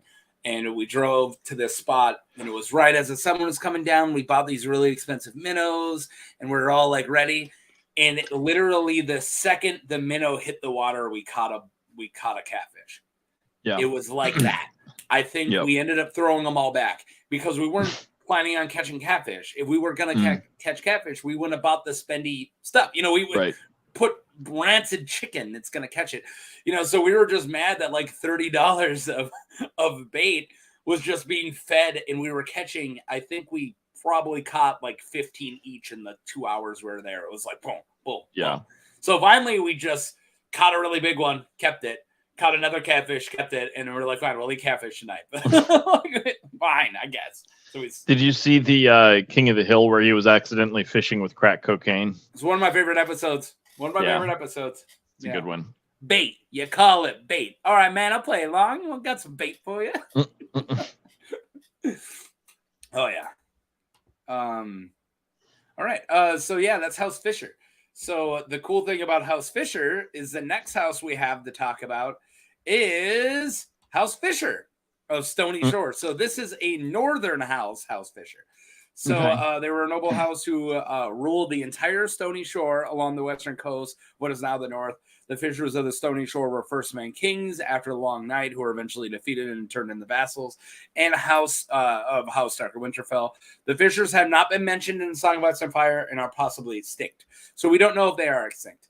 Okay. But I got something I want to bring up to you. And I'm glad you asked. So about 4 or 5 years ago when I was running a Song of Ice and Fire, or not a Song of Ice and Fire, when I was running just role-playing games a lot before I had a daughter, I was going to do a Song of Ice and Fire Elseworlds game. So like one little thing changes and then we play through the books. But since you guys are new main characters you're not controlling the main characters or new characters, you can affect and change things. Like what if you're playing somebody who's hanging out in Winterfell and then you catch Bran as he's climbing up the old tower and you prevent him from being pushed off the tower. Boom. Change everything forever, right? So, like that kind of stuff. And as I was just brainstorming, which I've never ended up running, and maybe I will one day. Maybe I'll do it on the channel, and maybe I'll ask if you want to play in it.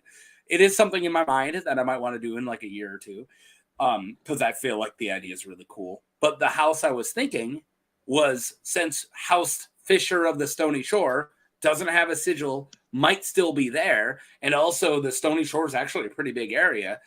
Let's just build them up, and let's say that during the Nine Penny Kings, a House Fisher or two of them kind of establish themselves more, and they're a much bigger house. So then we play 4 or 5 people who are from House Fisher, and you can kind of branch off from there and kind of change things. And then also, since it's like a first-man house, we can actually come up with what their seat is named. It can be something really cool.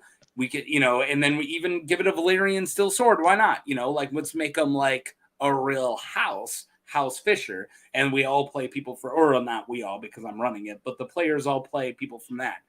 A Valyrian steel fishing hook. Yeah, I'm or fishing pole. A Valyrian steel fishing pole. I like a sword, but the handle be like a fish, like a big old decorative fish. But anyways, that's an idea that I literally have had in my head for like 4 or 5 years, and this is the first time I've actually said it all out loud. Yeah, no, I'd definitely be down for tabletop gaming. Yeah, well, we run the Pokemon one on our channel, but I'm not running it. My friend Barrett runs a Pokemon tabletop game on my channel. New episode's coming out tomorrow, episode 28. But I just don't have the time to run a game. But of course, because I'm focusing on the channel, but if I'm running a game for the channel, that kind of like makes it fine. Yeah, I'm a total noob with RPGs. I've played twice in my life. Oh, well, that's fine. I'm okay with noobs. I always say, as long as you take it serious, I don't even care if you know the rules. Like, I don't. You can, as long as you're playing a character and you're taking it serious and you're, enjoying it, you could even say like, oh, cool, what do I roll? That doesn't bother me. What bothers me is people who are not engaged in the game or trying to play somebody other than themselves. Something to talk about, you should include the etymology of houses. Etymology? As in like how they got their names, like what the words mean. What's etymology? You're the smart one. Yeah, so that's what that etymology means, the origin of words. I think I do when they're like really important, when it's like I know I've done it a couple times. Are there any houses named after insects? Because then we could do the entomology of their names. That's funny. Ironically, because you brought that up, House Ambrose meant immortal, and then their sigils were ants. I brought that up in one of the shorts. I do it sometimes, but you're right, Christy. I should bring up what their names actually, the word actually means in more on my videos. Taco Hub, that is good. Alternate Taco Hub as an alternate history hub. Yeah, but those wouldn't be theory videos. It would be a role-playing game. So we get to play the history. House Fisher would need some weird puns, weird artifact. Yeah, absolutely. Michael, you playing in it? The weird throne that looks like a fishing weir. Oh yeah, absolutely. You got it, bro. Tasty fish. Yeah, eat catfish. They want to be eaten. Yeah, etymology named sigils. Yeah, I definitely will break down those more if that's something that you guys want. So, all right, that was our 2 House Fishers. So House Fisher, Stony Shore, which might still be around, and then House Fisher, Misty Isles. So, anything about fish before we move on? What do I think about fish? No, do you have anything else about fishers? Oh, well, there's this thing called a fisher that's in the weasel family. People like to call it a fisher cat, but it's not actually a cat. And they decided to introduce a bunch of them to New Hampshire to control the porcupine population because the porcupine were killing trees. And the fishers immediately noticed that cottontail rabbits are a lot easier to eat than porcupines.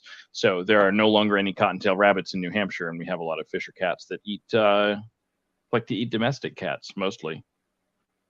One of the only animals out there that'll kill for fun. They'll kill all your chickens and just leave them. Yep. So are domestic cats, though. They're small. They're small. They're small wolverines. Is what they are. Dang. Yep. Well, all right. Thanks for adding that in. House Fisher. Got it. Let's talk about House. Do we want to do? So we're gonna do another sigil. Oh, here's a big one. You ready? Now we get to talk about the Field of Fire because we got House Gardener. Order the Green Hand, Garth the Green Hand, House Gardener. I even put it in my top 30 houses of all time. Did a gardener kill a giant or something? Why do I feel like Gardener has something to do with a giant? I don't think they killed the giant. They might have at one point. Gardeners did a lot of stuff. So Garth the Green Hand was the first king of House Gardener. One of his sons was King House. So this was the Kings of the Reach before the Tyrells. Okay. So let me explain a little bit about the Gardeners. So it was founded by Garth Greenhand, and then he had 80 freaking kids, and all of them did something and then got a house, right? So House Tarley is named after one of his kids, founded by one of his kids. House Beesbury is founded by one of his daughters who was obsessed with honey and went and married some king of the bees, right? So they all, I didn't make that one up. You laugh, but that's actually in the lore. And there's all kinds of stuff, right? So Garth the Green Hand, really big deal. And then he also has got a lot of fertility god things going, the Horned Men. If you know old Celtic mythology and all these fertility gods, like green men. So there's a big thing about him being so fertile that every time he touches somebody, they become pregnant. Where he walked, just forests grew behind him, flowers grew under his feet. He's all about giving life, right? So he's the first king of the first men, and there's a green man in the Wheel of Time. There's a green man in the Wheel of Time that's very similar. Things just come back to life wherever his feet touch. Yeah, and that's just a really big old school. I hate using the word pagan as everything that isn't Christianity, but really all of those religions that have now since faded because no one ever wrote them down. Yeah. Or the Christians burned all the books. One of those. But yeah, there a lot of those old both in Norse, Celtic, Pict religions, there's a lot of fertile green men. So that's the founding of House Gardner. They ruled as kings of the Reach for a super long time until the Targaryens came. So they did die out during the War of Conquest in the Field of Fire. So him and a Lannister, so the king and the Lannisters met up and formed. So the two kingdoms formed the biggest army of all time at that moment. And then they marched in this big, huge field towards a much smaller Targaryen host. And then the three dragons literally burned a bolt, one dragon on one side, one dragon on the other side. And there was like all this hundreds of thousands of people. So they were burning here as the third dragon just burned in between and killed all of them.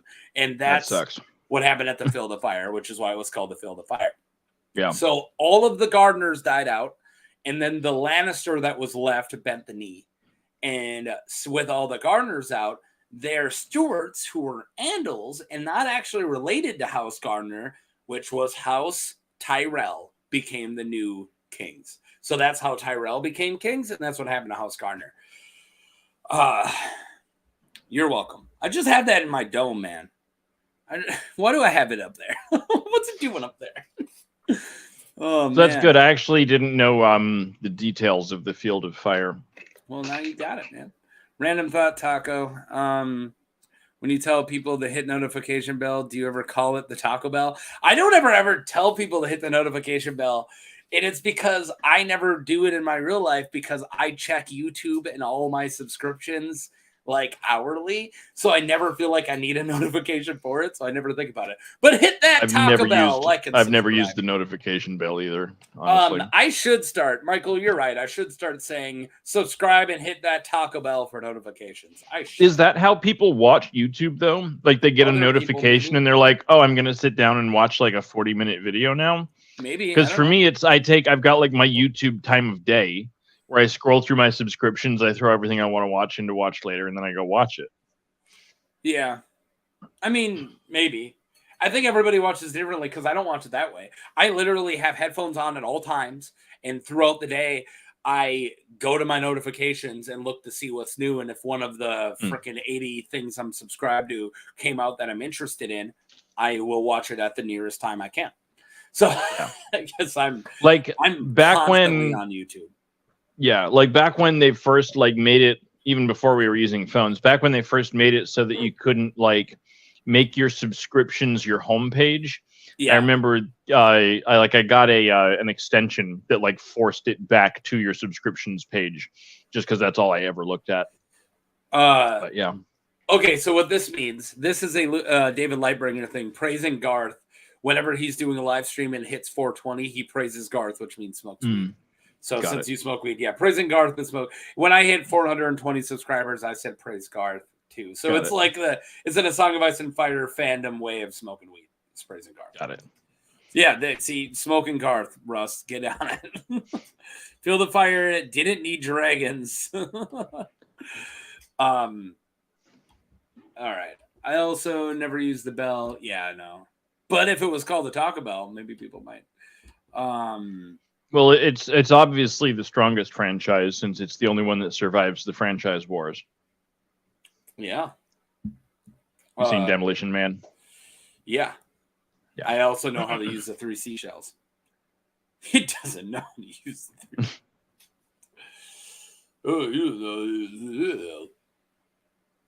It was on cable the other day, so I watched it. There's some of these movies that, not really. My brother works at the cable company, so I get shit for free. So you have to. But there are some movies that, like, that's how I remember them, is watching them on cable, like Beverly Hills Cop and Rush Hour.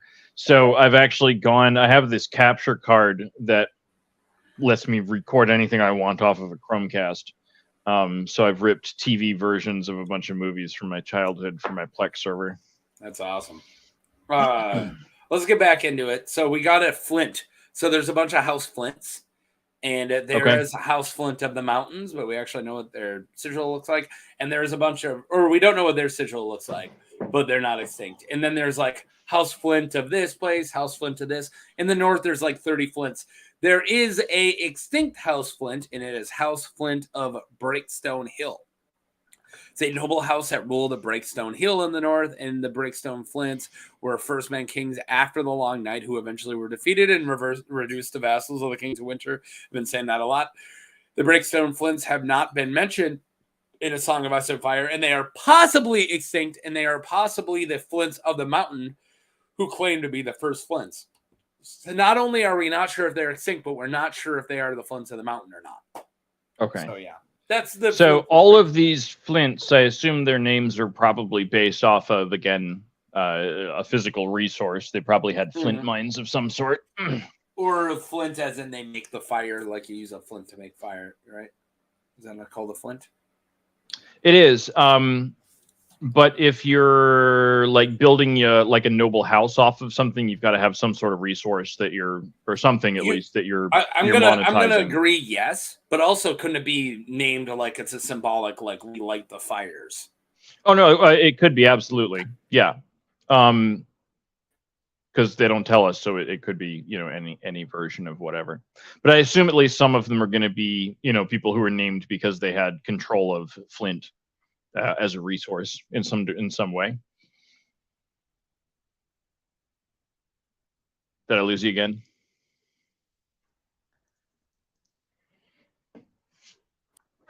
Oh, I removed right in time I came back. Oh my god, I never have issues with. No, I swear this never happens to me. Only happens to other guys. Jeez, be more sexy, Rust. You should try an Ethernet ring. There you go. Ah, that's funny. All right. I don't feel like I need to read just conversations between Chrissy and April. I feel like they can have their conversations, and I don't need to put them on blast. All of my Ethernet connectors are ribbed for the outlet's pleasure. Oh my god, bro! You started this analogy. But kinda. Kinda. I barely did. Be more sexy, Rust. No, because my all right, I did start it. Shut up. Which house would you kill off other than the Lannisters? Oh, the me personally, Cleganes, hands down, monsters. I no. Sandor's gonna redeem himself. He's already dead. No, he's not. I want Sandor to stay being the Gravedigger and never to come back, and I want to kill off Gregor so bad, like even fake Gregor, even zombie Gregor, evil. I think something awful is going to happen to what was his name now? Richard Strong. Robert Strong, but thank you. Robert Strong. You pitched his name being Dick Strong. I think something awful is going to happen to him. That sounds like something I would do. I don't remember doing that. But what's his name? Dick Strong. You said Richard Strong. So yeah. I think something awful is going to. Well, something awful has already happened to him, actually. But I think something further awful is going to happen to him. I'm sorry. I wonder if we're ever going to find out exactly what Qyburn has done. Can we get back to Dick Strong, because we do have Nimble Dick? So you think we should have Strong Dick?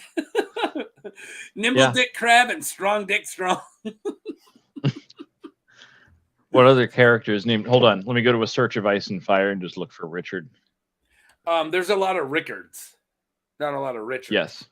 And there is a Raymond Richard who is named after George R.R. Martin because the R.R. was Raymond Richard. Good old Strong Dick. Robert Strong. Richard Lawnmouth. Yep. Richard Farrow. Sir Dick Richard Longmouth. Horp. Yellow Dick. Yep. And then Nimble Dick, of course. There's a lot of Richard Horp. Yeah, I love Richard Horp. He's one. I did a video on Richard Horp. Dick Horp. Love him. He's the Moth Knight. Horps were the Knight of Moss. It's great. Sir Richard. Yeah. Richard Root. So we've got Dick Root. And Dick they do say like when you're a eunuch, they ask, is it root or balls? Like shaft or balls? Root and stem, yeah. Root, yeah, root and stem. There you go. Is the balls the root or the stem? Yellow Dick. Yeah. God, great name. Yeah. Sounds like the name of a British pudding. Yeah, and how he dies is just, I'm not going to talk about it. But Nimble Dick is easily one of my favorite characters of all time. We had a really big debate when we covered all the characters I've covered before, and I wanted to put Nimble Dick in S tier, and I got a big pushback from random internet guy, REG, really pushed back. He hated Nimble Dick, and I have not done a stream with him since where I haven't brought up that he's wrong. I wonder why he doesn't want to do streams with me. No, I'm kidding. He's busy. Every male name can be used to talk about your dick in a sentence, right? Not just Richard. Peter, Willie. Not Mark. That's my real name. Although taco is definitely euphemism for a vagina, so I guess I'm playing for the other side. Oh my god. Spotted Richard.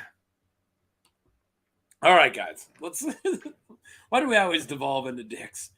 Even though proper names. Oh, Franz Ferdinand. You guys remember when there were indie bands named after people who were killed at the beginning of World War One? That's great. Were they an indie band? What was Franz Ferdinand? I didn't know. I love Franz Ferdinand. I don't know. I didn't know anything about them. They're great. I have no idea. I just never thought that. I just never assumed that they were. I liked them when they hit really big with Take Me Out, and then that album also had Darker Than Matinee on it, which is really good, and I think Michael was on that one. Like, there's a lot of really good songs on that album. And then I saw them open up for Modest Mouse at Bumper Shoot, which was a festival in Seattle that was at Seattle Center, so right underneath the Space Needle. It's one of the coolest, you're underneath the Space Needle, and you can see Franz Ferdinand open up for Modest Mouse. It was a hell of a night. I got really drunk and high. Yep. All right. So House Grey Iron. That is the head of the drowned god. All right. That's it. So I assume then this is an Iron Island house. Yep. We don't have a lot of Iron Island houses. This one and one coming up. And so why is this one extinct? I don't know. I don't have that. I only have information on the smaller houses. Grey Iron. You have to say iron as iron in order to type it. I do. So they are from Orkmont. House Grey Iron of Orkmont in his 6th house.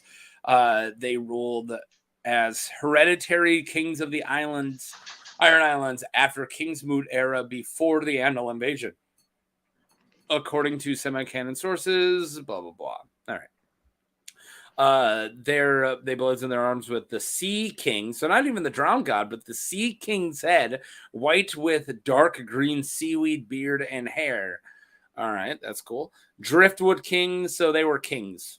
And they endured for 1,000 years. Oh, Driftwood Kings. So they wore the Driftwood crown. Yeah, they wore the Driftwood crown. Okay. Yeah. So they would have been, they had to go extinct in order for the current setup. Yeah, but they still have Driftwood crowns. You're thinking of the different throne. Okay. The sea stone chair? Because there's a sea stone chair and then there's Naga's, like, jaws that the Grey King sat on. So those are, like, the two differentiates the two different kind of, like, lines. I'm not getting into that crazy crap right now. I'm just saying. But it does look like they were king by they were taken down by the Andals. Greyjoy became Lord of the Iron Islands at sort of a Kingsmoot right after the conquest. Yeah. Okay, so they didn't even take the Iron Islands by conquest themselves, which I assumed they had. No. The Greyjoys were just the most powerful house that won the Kingsmoot to become lords. Greyjoys technically were never kings until King Balon Greyjoy was the first Greyjoy king because they were just lords. So that's why all the other people who showed up to do the Kingsmoot were like, these guys, we never voted them in as king. We voted them in as lords. But anyways, really cool sigil. I love the Sea King's head. It's a cool sigil. All right. I'm really behind on comments now. Good old Modest Mouse. That's your own first name. Sorry. Spotted Dick. We're still talking about dicks.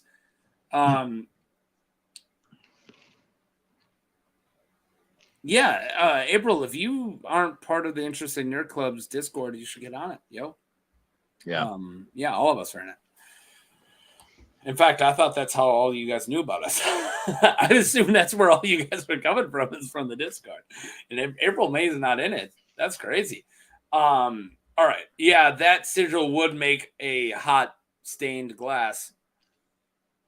I don't get the joke. I think it would make a nice nice hoodie design. Oh yeah, it would make a nice hoodie design. A skateboarder, like maybe he's got it on a skateboard. Kind of looks like a skateboard design too, for me. I don't know. Maybe I just like skateboards. All right, let's get back to unnamed or unsigil houses. So we got House Frost of the North. I bet you can't guess what happened to these guys. Did they freeze to death? No, they were taken down by the freaking Kings of Winter and became vassals and then died out. No one cares. But I do love the name Frost because I wish that they were ruled by Lady Emma Frost. I don't know who that is. Oh, well, read comics. Never read any X-Men? No. Most of the comics I read growing up were European. Asterix, Tintin. Oh, okay. That sort of thing. I read X-Men's always been my favorite comics, and like, yeah, Emma Frost, awesome character, very powerful, psychic, can also turn herself into Diamond. Nice. Yeah, she's really great. I ship her with Cyclops. Her relationship with Cyclops was way less toxic than Jean Grey's relationship with Cyclops, but that's just me. Love Emma Frost. Also, there was this dude at our work named Jim Frost, and I was really obsessed really upset that he wasn't a superhero. Like Jim Frost, can he control ice? No. Well, you're lame because you should. Oh, damn. I finally got used to the beer that was in my glass, and now that I poured like more fresh beer back out of the can, it like hit me immediately again. Believe it or not, this beer gets easier to drink when it gets staler, which normally isn't a thing. It starts just so powerful. Hey, we get to our first Harrenhal house. That took us a while, dude. Nice. House Haraway from Harrenhal. So, and is that just a picture of Harrenhal on the sigil? Yep, I'm pretty sure. And that's the pre-melted towers? No, this is the melted towers. So unlike the next house that we're going to get to alphabetically, but House Haraway took over third. I want to say third out of the people who took over second or third, but it was Maegor the Cruel. So Maegor, so it was second. Maybe it's the second. Maybe it's the first. I can't remember. Yeah, so Maegor the Cruel married a Haraway, and then when she like didn't have a kid or the kid came out all messed up, he murdered her and then murdered his entire family and tracked them all down and killed them and burned them all because Maegor the Cruel was crazy. So yeah, there's, you know what I've learned being a Song of Ice and Fire content creator is there's a lot of Maegor apologists. I'm not kidding. When I did what do you think of Maegor? Like, is he pure evil? Is he like mostly psycho? Is he misunderstood? Is he actually the good guy? Misunderstood was, I'm pretty sure, the most clicked, and everyone was like, dude, he was like okay until the like he barely survived his trial of 7, and the faith actually like made him psycho. So they like blamed the faith on him barely dying and then getting like brought back to life. But he was crazy beforehand. Yeah. But still, crazy or not crazy, dude was crazy. Like whether you want to blame the trial of 7, he was like just murdering maesters and septums left and right and just being really awful to his multiple brides. And I mean, if you're gonna defend an aristocrat being an aristocrat, you know, I'm not gonna. Well, you can continue that defense to whatever extreme.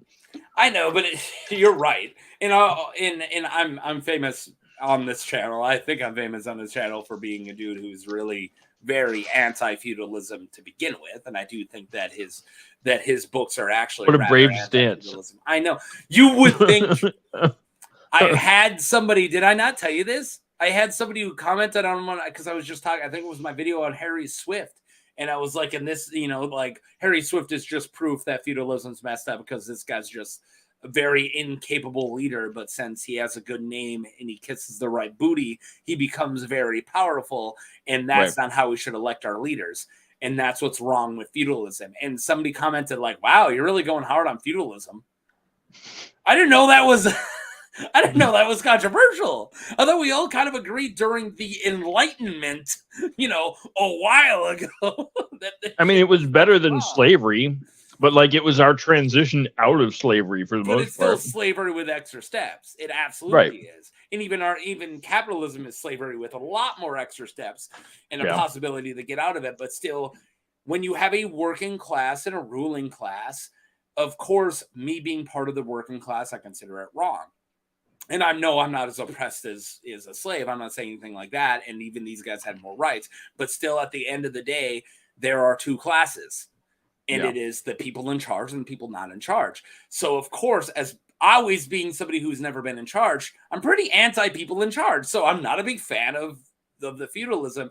And I kind of hate every single high lord or king in A Song of Ice and Fire inherently. You have to prove to me that the quote on my channel under my name is between justice and genocide. There is, in the long run, no middle ground.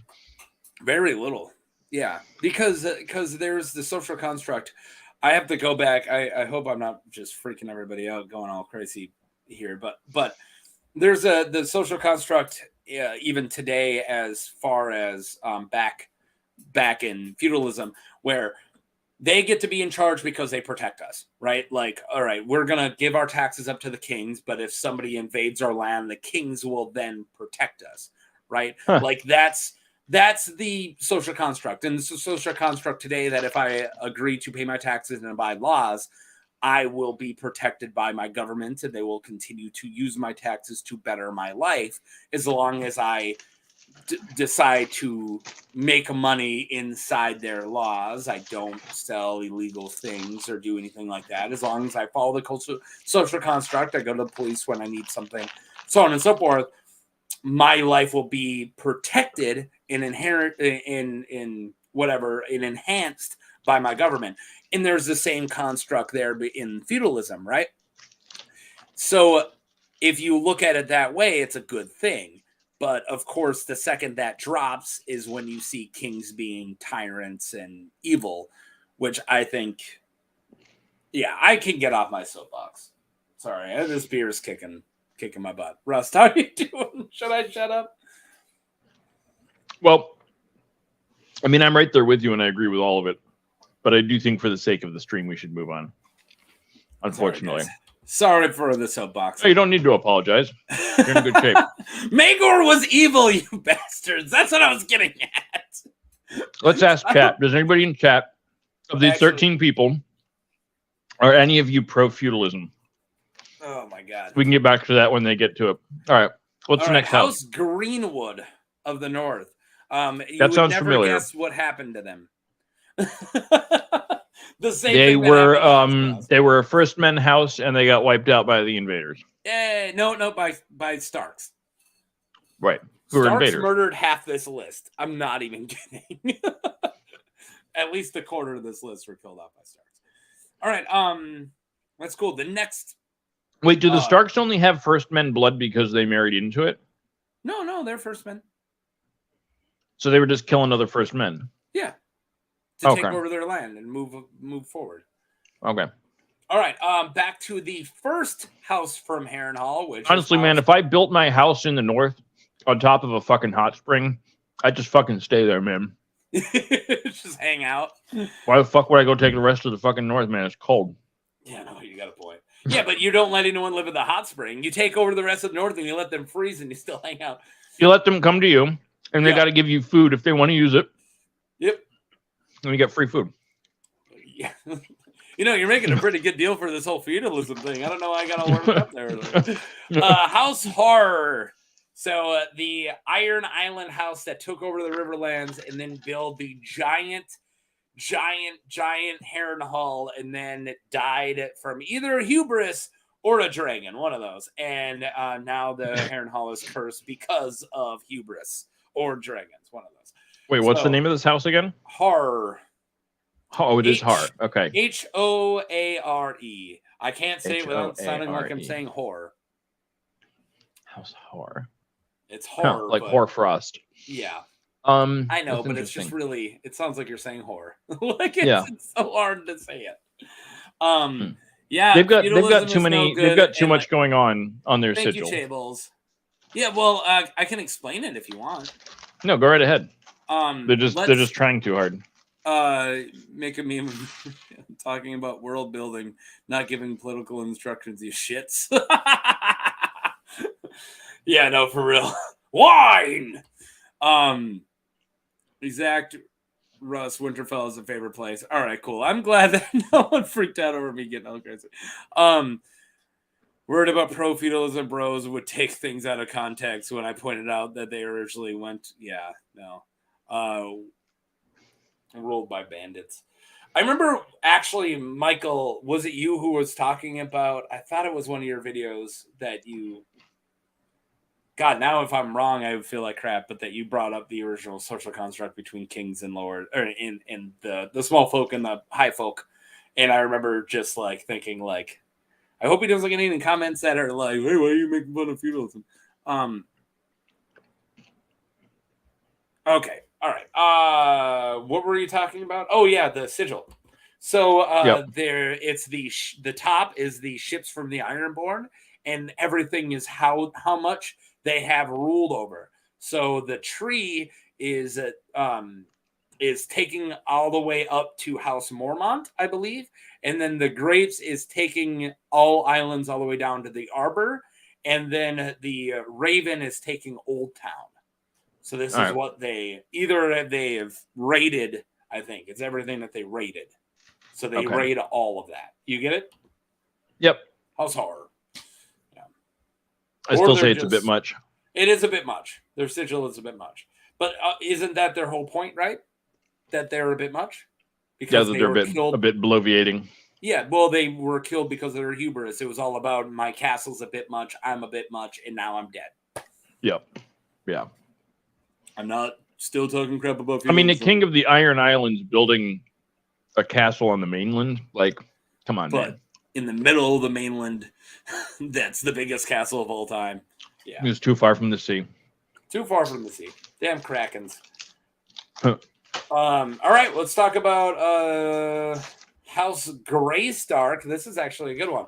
House Greystark of the Wolf's Den was a cadet branch of House Stark during the time of the Kings of the North, established at the Wolf's Den on land, which eventually became the White Harbor. So where Manderleys are today, the Manderleys got the Wolf's Den and then made Newcastle. The Greystarks lasted for 5 centuries until they presumed to join House Bolton in rebellion against the Starks of Winterfell. So Starks wiped them out, but not the Boltons? Yep. Fuck. Dude, you said a mouthful. I mean, they're Starks. Yeah. But the Boltons are supposed to revolt. You know, like if the guy who you always fights against you, you're like, that makes sense. But if your cousin joined him, wouldn't you be like, are you fucking kidding me? Yeah. You're my cousin, damn it. Kill him. Plus, the Boltons probably promised to put them on the throne. Yeah, well, who knows? I did a short for Edric Snowbeard, which was really interesting. I think that comes out in a couple days. But dude who ruled the North for 100 years, and he fought against everybody. So he fought against Ironborn Raiders, Wildlings, and the Boltons. And it's like, all the times the Boltons revolted, how are they still around? Yeah. Like, just take them out. That's very Batman of you. Like, stop just tossing the Boltons in Arkham and just kill them, man. Yeah, I think it was your vid. I watched so many Song of Ice and Fire creators, big and small, because I'm a small Song of Ice and Fire creator, so I watch everything, right? And sometimes I get like, Michael talks about stuff I don't mix with too many people because your theories are so crazy. I'm kidding. But like then there's like Fantasy Haven, who does a lot of like, and then like Queen the GM, who also do kind of lore stuff like I do. So I kind of sometimes mix them up. Like in hindsight, not as I'm watching them because they are very different in format, but like I'll mix some of the theory guys up together and then I'll mix some of the lore guys up together. And I don't know if you guys look at A Song of Ice and Fire creators as theory and lore, but I absolutely do because I'm lore guy and not a theory guy. And I watch them all. Anyways. Hi, Rust. What are they talking about here? The Niter at the wall. Kirsty, the most recent comment. Michael, you haven't looked at the near tree. I don't know what that is at the wall yet. Have you? Trust me, do it. I don't know. What's the near tree at the wall? So niter is thank you. It's a white substance. I believe it's a component in gunpowder. Oh, okay.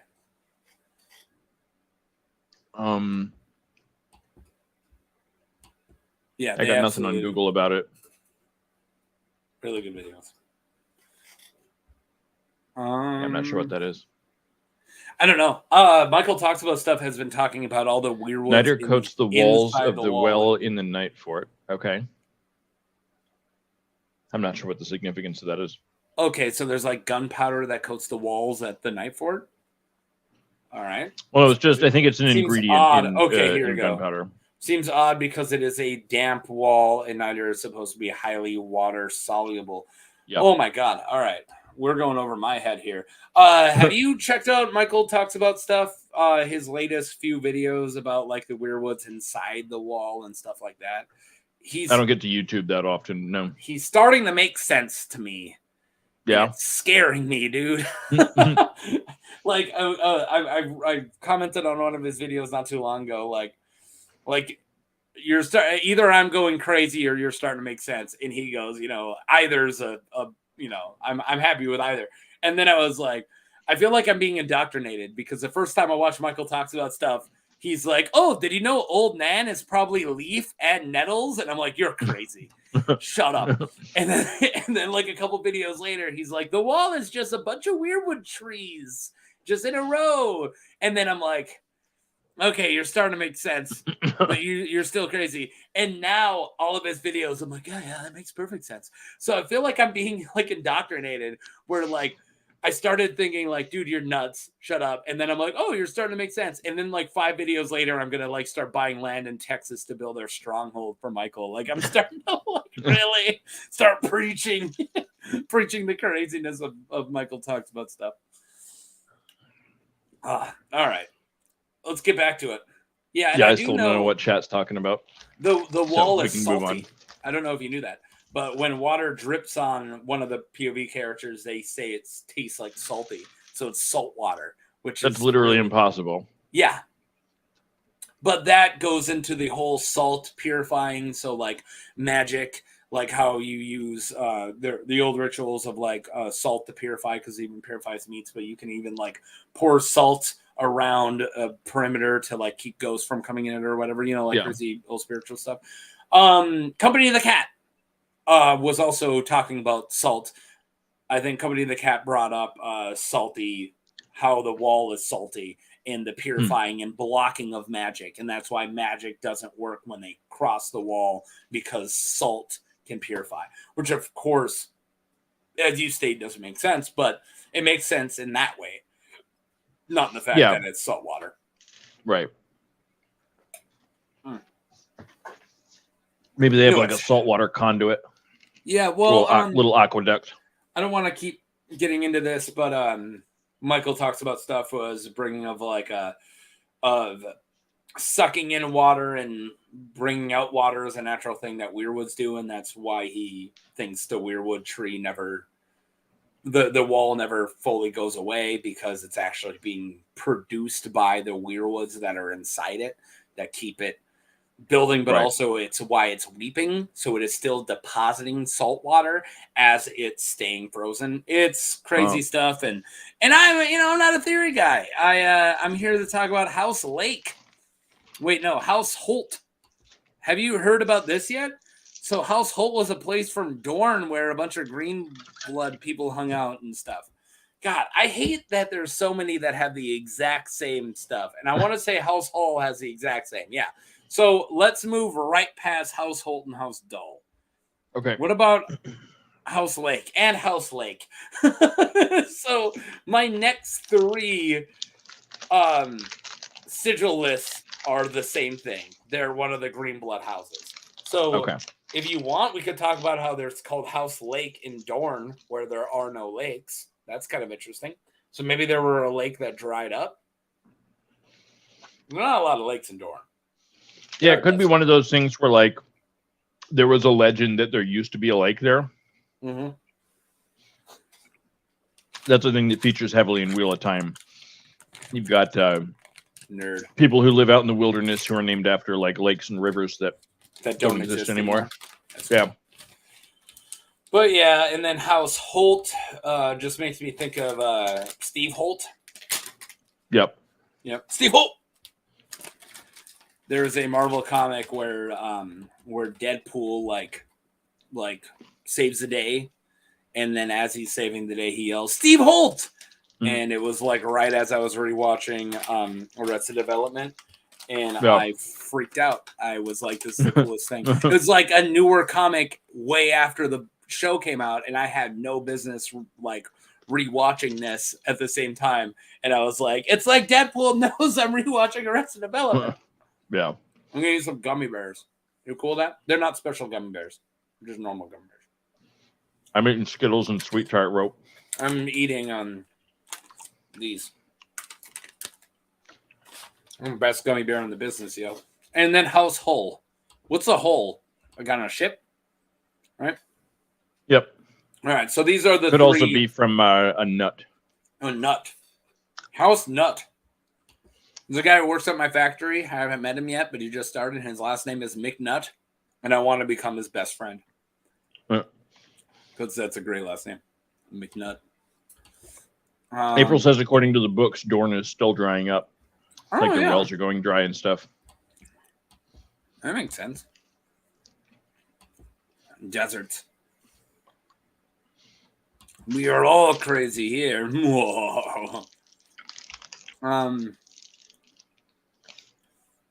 I did have one hate comment calling me as good at making BS sound correct as a church preacher. And it took me I took it as a huge compliment. Yeah. You do look like a youth pastor. Does he? Yeah, you do. Oh, I do? Yeah. I look like a youth pastor? I think so. A pasture. Pastor or pasture? Do I look like a large field of grass? No. I'm making fun of my old speech impediment before you could. All right. What do you... Yeah, because I was going to do that. Well, I don't know. I have this weird thing where I worked on my speech impediment and my stammer my whole life, like I was in speech classes. So when it comes up, it doesn't come up enough that people know that I struggle with it. They think I'm just somebody who doesn't have it, and I just accidentally do it. So people will make fun of me, and I'm like, I wish I just stuttered more so you would not make fun of me. Yeah. All right. What makes you think I look like a youth pastor? Just I don't know, man. You just met a couple who look like me? So I grew up in the church. I didn't. You look like a youth pastor. Well, you look like a dude who sold me weed in high school, so you probably did. All right. That was hilarious, Michael. It is saltwater wall, yeah, and it can explode. Oh, all right. Why not make the unpenetrable wall flammable? Good idea. Or explodable. Hull. God, we are just going nuts. All right. There's too much. Sometimes when the chat gets too poppin', I just back away. That's interesting, actually, because niter being a component of gunpowder, they're asking if there might be a connection to wildfire. Maybe there could be. There absolutely could be. Yeah, absolutely. We fought entire wars over islands covered in bird shit because it was a component in gunpowder. I want to move past that. Like, I don't. Okay. We don't have time, but that sounds awesome. All right. I just skipped through three sigilless ones because they all have the same Dorn stuff. So let's get to one of the most recent. The other most recent. This became extinct during the time of the books. This became extinct when Dantos Hollard died because it is House Hollard. So, as I alluded to earlier when I was talking to you about the Defiance of Duskendale, when Barristan Selmy asked, spare this one kid, that one kid was Dantos Hollard. And all the Hollards died and all the Darklands died. And Darkwing Duck also died that day, coincidentally. And Dantos eventually got killed by, I don't know if Luthor Brune did it, but he like ordered it. No, it wasn't Luthor Brune. It was Kettle Black, Oswell Kettle Black, the oldest Kettle Black, the daddy Kettle Black, Big Daddy Kettle Black, ordered Dantos to die. So this is a house that went extinct during the time of the books, Dantos Hollard. So yeah, what do you think about that? I like the stripes. Rustleton, you like the stripes? I like the 3 crowns. Yeah, it's cool. Yeah, it's a cool sigil. It follows good rules of flag making. So it makes Castle Black basically a gun. Seriously. All right. Hollard. Yeah, poor guys. Guano bird shit. Guano is bat shit. Yeah, but it was gunpowder they used guano and bird shit. Oh, guano. All right, guano and bird shit. So I'm going to cover another sigil house next. And this one, I didn't know anything about it until recently. And when I made a video, I made a short about them. And then I will make a video about Benedict from this house. But this is such a fan favorite. And even I put it in the sigil and somebody even said, like, I can't wait for you to talk about these guys. I don't know if you know anything about House Justman, but they are loved by the fan community, dude. They are absolutely loved. So Benedict Justman is the founder of the house, and he was a bastard. Benedict Rivers, who took the name Benedict Justman. And he was a bastard from, wait for it, Bracken and Blackwood. Oof. And then he formed House Justman and ruled the Riverlands for a long freaking time until the horrors killed him. The horrors? Oh, horrors. Okay. Horror Frost. I try so hard not to say horror that I make up a new one. I thought you were saying horror, and I thought it was like some sort of word for like horrors. Others or something. You know, I do like it when you call me a dirty har. So anyways, House Justman, Benedict Justman. The rodents of unusual size that we got in House of the Dragon season 1. Yeah. Rats? Yeah, we got that whole fire swamp scene. Oh. Straight out of Princess Bride. When Kristen Cole and what's her name are off on their own. That entire scene was just like ripped out of Princess Bride. Yeah. That's funny. But it was a boar that they killed, not a giant rat. Yeah, I know. It wasn't an actual rodent of unusual size, but the whole scene looked like it to me. And then Billy Crystal showed up. Yeah, old man exactly. Yeah, I'm with you. It's only mostly dead. I mean, is he 7 times or a pipe bomb? All right, they're still talking about the wall exploding. They are. The well shaft is a barrel. Yeah, and Castle Black is the projectile. This is going to be like a giant fucking mortar. He's a bastard, but not because of his heritage or his parentage. I'm a bastard because of my parentage. My parents got married after I was born. A year after I was born. And then they got divorced like right after. I was the 3rd kid too. There's actually a French word for a mortar that's dug into the ground that I can't remember the name of right now. Hillards, Helfords, Rosbys, Hollards. All right, and other houses get the worst of it from. Yeah, no, for real. The Crownland houses get a lot of crap. Michael, for real. All right, you guys are all right. Keep talking about the wall. Cool. I'll let you guys do that. We'll get to talk about houses. So yeah, how's Justman? How do you feel about it? You want to learn more about it? Do you like it? Yeah, I'd love to learn more about it. Well, check out my short, Rust. It's only a minute. Okay. All right. Not really. All right. So Sigill's House Osgray of Leafy Lake from the Reach. House Osgray of Leafy Lake was a noble house from Leafy Lake, believe it or not, in the Reach, and was a cadet branch of House Osgray of Standfast. Its last known head was the uncle of Sir Eustace Osgray, who had at least two daughters. There we go. By the time of the book Sword and Sword in 211 AC, the house had become extinct. So it's just Eustace Osgray is just talking about how all the Osgrays are losing all power, and then he brings up this house of Osgray of Leafy Lake that has now died out. That's kind of the whole point of Osgray of Leafy Lake, is to bring up how the Osgrays are losing power. Gummy bear, actually. That's it. I talked about Osgrays. You were on your phone. I'm assuming texting hot chicks or hot guys. One of those. I was reading the your little paragraph on House Osgray. I'm reading it for you.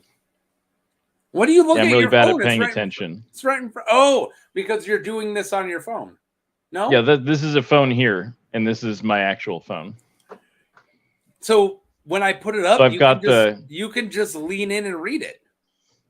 Yeah, but then hold on. So take that down. If I'm leaning in to read it, hold on. Then I end up looking like this when you take it down. Yeah, but no one can see you. Oh, and I flip it down, and then. But then you flip it down, and my face is just here like this. So I look at it on my phone. I do it. I do this. All right. Yeah. Maybe I have less shame. If I'm holding the phone where you can see it, it's got something to do with the video. Yeah, but it looks like you're just yeah, screw this. I'm gonna check my. It looks like when I'm reading it and you do that, it looks like you're like, oh, I'm blocked, so I can finally check my snap. No. That's fine. I check my snap during. I'm just really. I mean, you can see that I'm active in the chat too, so. I can see that. By the way, when you're talking as well. All right. You got hot locals in your area on Snapchat? I do have hot locals in my area. My wife, what? We actually do talk exclusively through Snapchat. So nice. It's a good communication app. All right, we're not done with old kings of the rivers, because now we're going to talk about the House of Mud. House Mud. The time traveling House Mud, because there was a House Mud thousands of years after they went extinct in the first season of House of Dragon, just hanging out. So he's a time traveling mud. It's also the first short I ever made. Is about well, so that's I guess confirmation then that A Song of Ice and Fire, or at least the television adaptation, is in the same universe as Star Trek. Because of time traveling muds.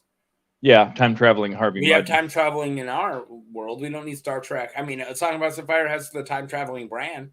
Maybe he's the three-eyed mud. That's true. Yeah, you don't know shit. Loser. Harvey Mudd was into slave trading. Oh my god. The movie Mud with Matthew McConaughey was super good. That's all I'm saying. They do have a cool sigil. You know, I never got around to seeing that, but that looked really good. Ain't no hot locals in my neighborhood. I live in the middle of Canada. North of the wall. I used to work exclusively on YouTube, exclusively with Canadians. So I'm an honorary Canadian. Plus, I live in Fargo, North Dakota, which is pretty close to Canada. And colder than most of Canada. Right, most of populated Canada. More noble than the Tullys. Yeah, dude. Why am I keeping the hot locals up? I don't know what the more noble than the Tullys. House Mud, because they rule. I also think I mean, we have no idea how noble they were. So I agree that Tullys aren't particularly noble. Whenever I no see idea of knowing where House Mud was. Mud I think of the line from National Lampoon's Vacation. Where it's like, and we're going to stop at the House of Mud. And she's like, I don't think we have time for the House of Mud. I don't know. I watched that movie too much growing up. Oh, and Harvey Mudd was played by Rainn Wilson in some of the new Star Trek. There we go. What about Harvey Milk? When they brought the character back? Different character? Yeah, that was played by Sean Penn. Oh. He was the mayor of San Francisco, and he got assassinated. He was a real person. I know, and it's really sad. I should be making fun of him. So House Rider.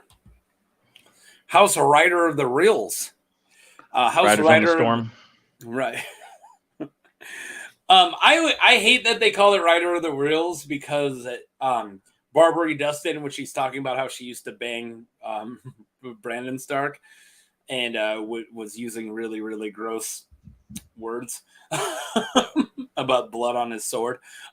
She would bring up how he used to ride the reels. So then they named it Rider of the Reels. So a Rider of the Reels was a noble house that ruled the Reels during the southwest of what is now the north. The riders were first-men kings who were eventually defeated and reduced to vassals. Okay. The riders are possibly extinct, so we're not sure. And they have not been mentioned in Song of Ice and Fire. And the Riswells now rule the Reels, so we're pretty sure that they're gone. What are the Reels? You can look up what a reel is. It's like a type of landscape that I don't know enough about. But it's like that area in the north called the Reels. The Reels. Reels definition.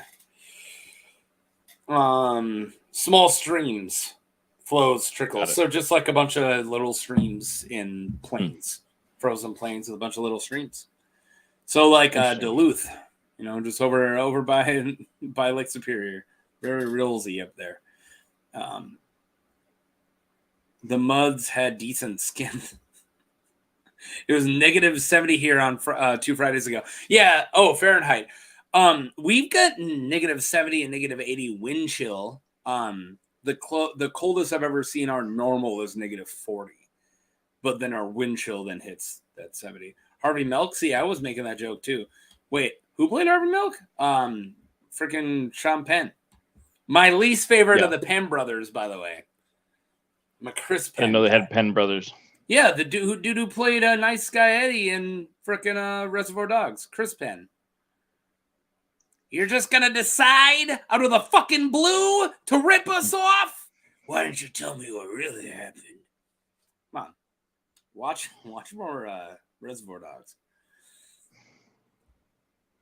This is Chris Penn. I know him. Yeah, Chris Penn.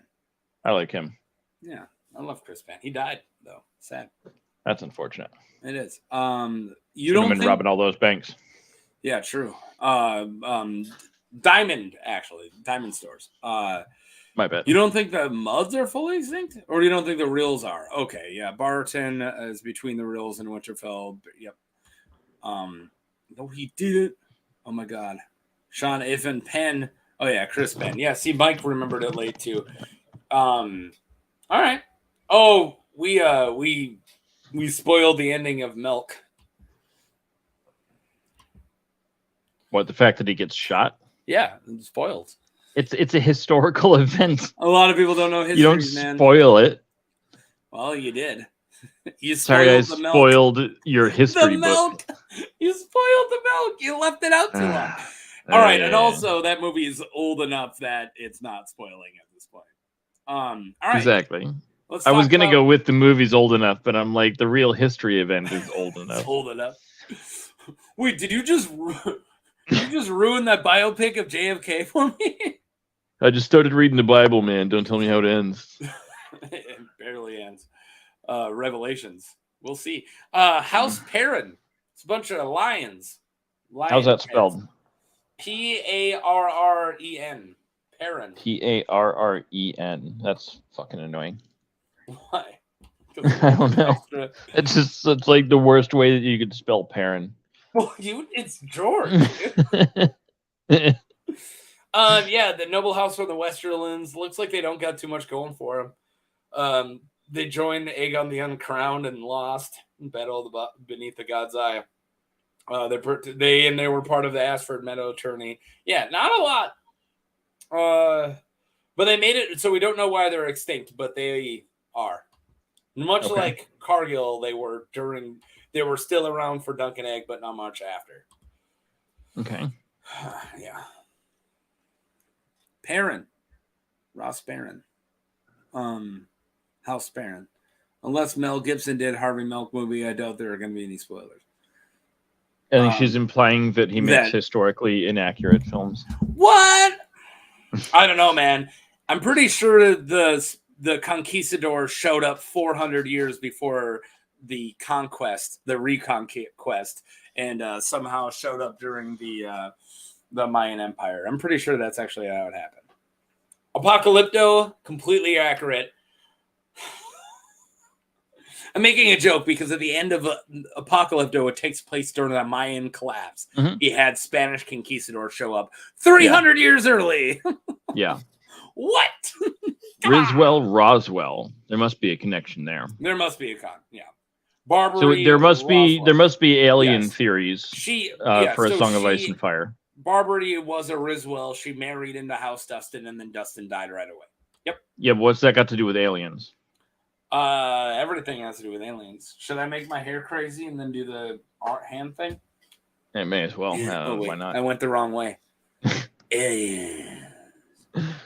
Like, I assume there must be alien theories out there for A Song of Ice and Fire. Right? This looks a lot better. Oh, thanks. You left again. You left on my screen. I'm not saying it's aliens, but it's aliens. Oh, that guy. Yeah. The Ancient Aliens guy. The guy with the Greek last name that's like this long. Is it really? Oh.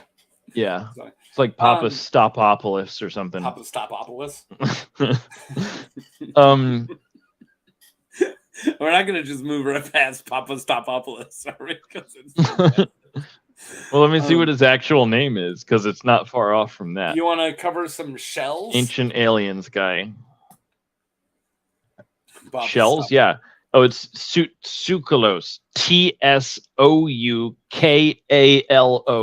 Now that guy's Giorgio A. Tsoukalos. Was he a real doctor? He's Swiss. That's the Greekest fucking name I've ever seen. Hey, Greeks can travel to Switzerland. That's true. Let me see who his parents are. Oh, they don't have his early life. I live in America. Yeah, but right. Switzerland, man, they don't let people in. Yeah, but they let them out. Oh yeah, unless Greeks. You have gold that you've fucking genocided from people. I'm sorry. All right, moving on. Come on. House Shell from Dorne. The Shells were among the dozen First Men House of the Green. Oh my God, this shit again.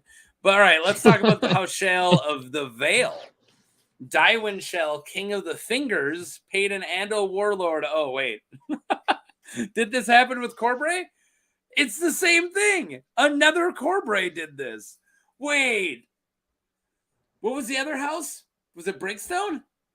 No. I don't remember. Brightstone. Corin Corbray did it twice? Bro. Let's pull up this guy's fucking Wikipedia page, man. Corin Corbray did both House Shell and House Brightstone. What? How do you spell his first name? Corwin. Corin. There we are. Oh my God. Which one was it? Was it Brightstone or Shell? All right. Corwin Corbray. Character, history, early life. In 130 AC, Lady Arryn gives her Corin to Lord Liam in command of her army of 10,000 men, sent forth from Guldhound, supporting the claim of late Rhaenyra's eldest son, Prince Aegon. Wrong one. Yeah? Wrong Corbray. Okay. Yep. For Lord of the Five Fingers, see Lord Corbray. This is a different Corbray. Ah, my bad. There you go. Go to the top. So it was an Andal knight during the Andal invasion of the Vale. This is a Corbray we mean. Yep. So during the Andal invasion, Darwin Shell and John Brightstone both claimed the title of King of the Fingers, paying Andal warlords across the sea to support the claim. Within a year, Andal warlords turned against the first kings. Corbray claimed that the Fingers taken Brightstone's daughter as his bride and Shell's wife as his bed warmer. Oof. Oh, dang. So it is accurate. He did it to just both dudes. Corwin never named himself as king, instead preferring the more modest Lord of the Five Fingers. That is insane. He took 2 dudes and banged both their wives. Well, one his daughter, and then wife. And didn't even marry him. Yeah. See, I got so mad that I moved past it, and I would have read bed warmer, but I was already like, wait, Corwin Corbray again. Yeah, bed warmer, and then Brightstone was wife. That's crazy. So that's how House Corbray started. Was that? That's nuts. Dude, I love the Corbrays. Not gonna lie. They got a crazy origin. All right. Chat thinks they're awful. Chat's not in on Corbray? No. I also thought, oh man. Corbray and Mike just like, dude, Corbray's awful. It's crazy. Best alien theory. Oh man, we're still on the aliens. Old gods. Oh yeah. This is his alien stuff because the old gods are a tree hive mind. Yeah, I was kind of hoping that there was going to be some like scientific answers for some stuff, like the weird seasons and whatnot. Mm-hmm. And George has come out and flat out said like he hates those explanations, like the 3-body problem, like a binary star system. He just hates those. So yeah, so do I. He's got crazy people hooked up to tree networks that are broadcasting their shadows as ice demons, possibly. Yeah, but how do you explain the seasons? Corwin the Clucker. That's Cuckler. That's how I explain it. Corwin Corbray is into cuckolding, and it screwed the whole seasons up. You know, it's interesting. A company called Corbray makes the MAC-10 submachine gun. It is interesting. Why is that interesting? Fascinating. Well, because we're talking about the Corbrays. Yeah, but it's spelled differently. Yeah, it's just one letter away, though. Good point. Corbray. All right. Mac so it's 10s, confirmed canon that the Corbrays are going to have 45 caliber submachine guns. Oh, and Mike even went back. He's totally down for cuckolding. That's what he said. That's what he said, not me. I definitely didn't say that for him. Rust, he's dropping some truth bombs. The heart tree is corrupt, and the seasons are the heartbeat of the planet. So it's an irregular magical heartbeat because they're all corrupt. Heart tree. I don't understand, though, how that affects the temperature of the atmosphere. Well, figure it out. Because around here, the temperature of our atmosphere is determined by how direct the sunbeams are. And that's it. It's a fantasy world. Yeah. Do we ever care about why the Force exists in Star Wars? No, we just move on and talk about Siths and cool stuff. Like Siths. I mean, they told us why it exists. It just exists. Oh, because of midichlorians? They gave us the midichlorians. You don't believe that shit? No. Midichlorians, that's some leftist propaganda, dude. I don't believe that. It's some Marxist bullshit there. Uh-huh. Midichlorians, come on. Get real. Yeah, right. Marxist would be anybody can learn to do the Force just as good as anybody else. Yeah. Because everyone. No, it's anti-Marxist because now it's saying that because of the way that you were born. No, it's elitism because of the way that you were born. You get more power. You get to be more powerful in the Force. Right. Midichlorians equals the Aryan Brotherhood. All right. All right. Eugenics. It's fucked up. All right. All right. House Coharies. Okay. So House Coharies is named. We got some Ghost Rider skulls. Yeah, got some Ghost Rider skulls. So these are the first people to take over Harrenhal after the horrors died, and this sigil is about them being burned alive in their houses. Cool. It's cool, dark cool, as cool, fuck. Cool. It made my darkest sigils short like 5 months ago because it's dark. They're like, hey, we got Harrenhal. What should our sigils be? What about the skulls of the guys who Aegon killed? It's a little dark, but all right. So yeah, House whatever Coharies. Works, man. And then now they're dead too. What happens? He'll be like, bro, how'd you get this house? And you'll be like, did you see my sigil? That way. Don't fuck around. Don't piss me off because Aegon might come back. They didn't do it. Oh man, I also like the name Coharies with a Q. Yeah, It's a cool name. It's a cool name. Oof.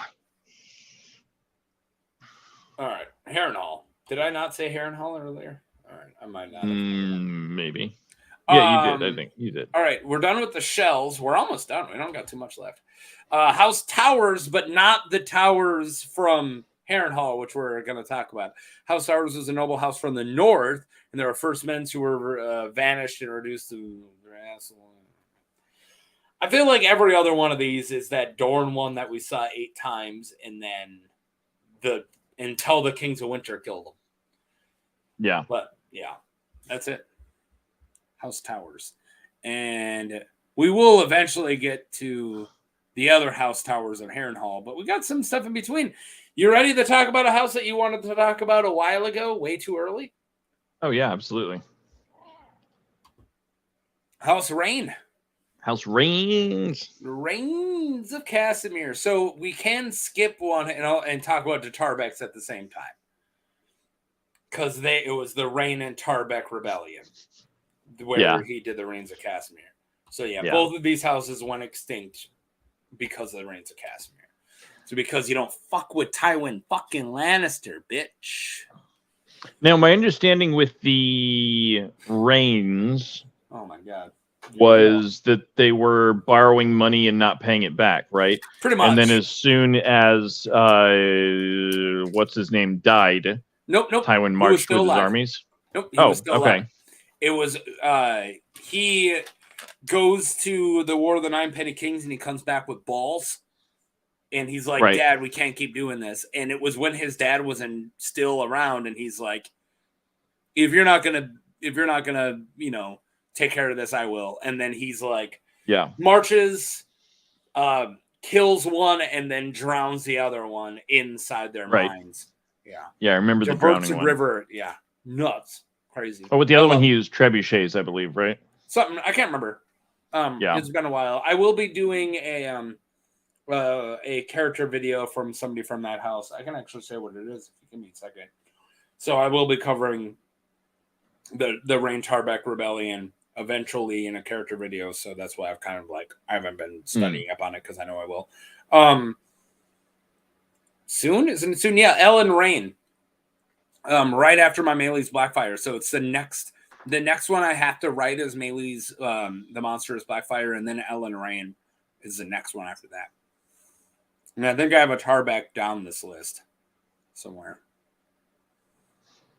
I thought I did. Maybe I don't. So with their because my talk about the rebellion, because my only memory of it is the little extra on the DVD box set that was narrated by Jamie. Yeah, where he talks about should be rather accurate. Okay, because I don't remember much of it though. I just remember that the Rains weren't paying back their debts, and then he went and drowned them in their mines. Yep, and then killed the Tarbecks too.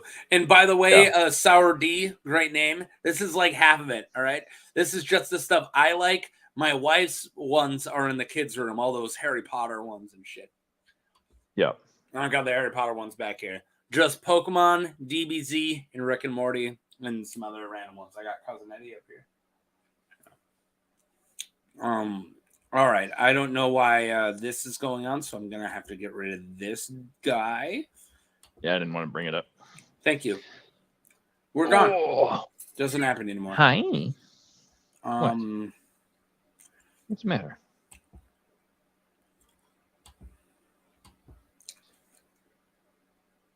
You good? Okay. All right, moving on. Tarbeck is one of your favorite geometric. Yeah, no, dude, that sigil is fantastic, man. I'll bring it back. Now, there are other... That's such a cool sigil. There are other sigils that are described as quartered, right? That is a cool sigil. Absolutely. That's like a nautical star. Yeah, there's a lot of quartered sigils. Mostly personal sigils, but yeah. A lot of them, though, are just two things, though, right? Repeated kind of diagonally from each other, typically. They don't actually have four different things on them. Yeah. Well, they'll have four different... Some of them will have four different... but they're like existing sigils, next to each other. Yeah. Sometimes like 2 of them are the same and 2 of them are different. Like the New Jersey state flag. She can't get to them yet, but that sucks that you're trying to open them all up. Yeah, no, she can't reach them quite yet. I wonder if we're going to get a photograph of like millennials, like a millennial divorce. Like we have that photograph of divorce court where they're dividing up the Beanie Babies. If we're going to get one of those with Funko Pops. I don't know. I just let my wife keep whichever one she wants. I don't need no Harry Potter Funkos. Boo. No, I'm kidding. I like Harry Potter. All right. We only got 2 sigilless ones left. And House Wade of Dorn. Moving on. All right. The final one we have is actually really cool. And it's another one that in doing this video, I decided I had to do a short of them. So, you ready to talk about my favorite extinct house of all time? By all means. House Strong! Boom! I love House Strong, dude. I do. I don't give a fuck. Yeah. They're one of my favorite houses. Yeah, it's a good house. Yeah, a great house. Strong house. Strong boys. Do you think it would be funny if they make Robert Strong not the Mountain just to piss everybody off? Well, I mean, it would be a lot more interesting if it was something that if it was like a Frankenstein's monster, put together from different. But what if he isn't? What if he's just a guy named Robert Strong who decided not to talk until he killed all the Cersei's enemies? What if he's just a big dude? Yeah. Well, because we do still need to explain where the skull that was shipped to Dorne came from. One of the dwarves that she keeps getting heads of has a big head. That big? Maybe not. Or the dwarf's head's on his head. She has a bunch of heads to play around with. You think maybe they sent the real skull and incorporated somebody else's head onto Mr. Strong. Okay. So I can believe that. Can I tell you about all the different head theories? Robert Baratheon, Robb Stark's head is a big one too. These are my theories. These are theories that exist. Robert Strong, so it could be Robert Baratheon's head or Robert Stark's head. Mm-hmm. I'm not making any of these up, or just a random dwarf's head. Just all crazy, dude. He's like Jason Voorhees, dude. All right, Abby Normal's brain. Big Walder's personal sigil. Yeah, and I another thing I've done is I think I've done a short on Big Walder's sigil. Yeah, because it's got the snakes of his mom's house, and then the Blackwood, and then two phrase. What if Robert Strong is headless? Dude, don't be sorry about being chatty. It isn't. You see there, he's wearing a helmet. Yeah, the helmet could be covering nothing. A pumpkin. What are you doing here? Think he's a headless Robert Strong, the horseman? Yeah, why not? Ichabod Crane's just gonna show up. Well, says he, if you look here, he is not. No, there's something about one of Bran's theories where he's seeing a giant with crazy eyes that's looking into the depth and the abyss or some shit. There's a crazy Bran theory about Robert Strong. And I think it was from book 1 or something. Whoa. Okay. Yeah. Strong is gone. Zed's dead. He has a head. Yeah, see, even April knows what's up. Or it could be. We haven't seen the head, man. The headman? All right. Shut up. Maybe it's a wolf. I bet it's a dire wolf head under that helmet. No, but there is a dire wolf on Rob's head, and he's going to get brought back to life in the second Red Wedding, and then he's going to come back to life as a wolf man.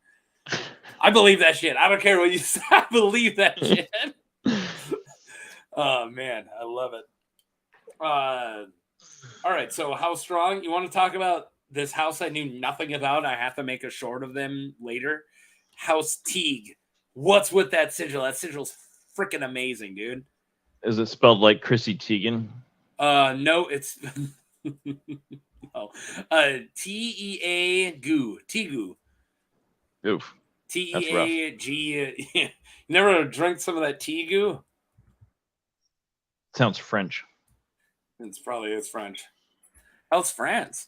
Was a noble house from the Riverlands. There were kings of rivers and hills. Oh, prior to Aegon's conquest, they both rivers and hills. Well, yeah, and rivers and hills. Yeah, there's not a lot of those. A century after the fall of House Justman, the adventurer Torrance Teague, a man with uncertain birth, raided the Westerlands and used the gold to hire sellswords from Essos. After 6 years of fighting, Lord Torrance was crowned King of Rivers and Hills. That's crazy. So he was the king of the Westerlands or something? It's nuts. The River Lords did not care for the Teagues, however, and the kings were forced to keep hostages. Oh, wow. Theo Teague, the fourth king from the dynasty, was known as Theo Saddlesore because of the time on a campaign against rebels. All right. According to semi-canon sources, the Teagues may not have been... all right.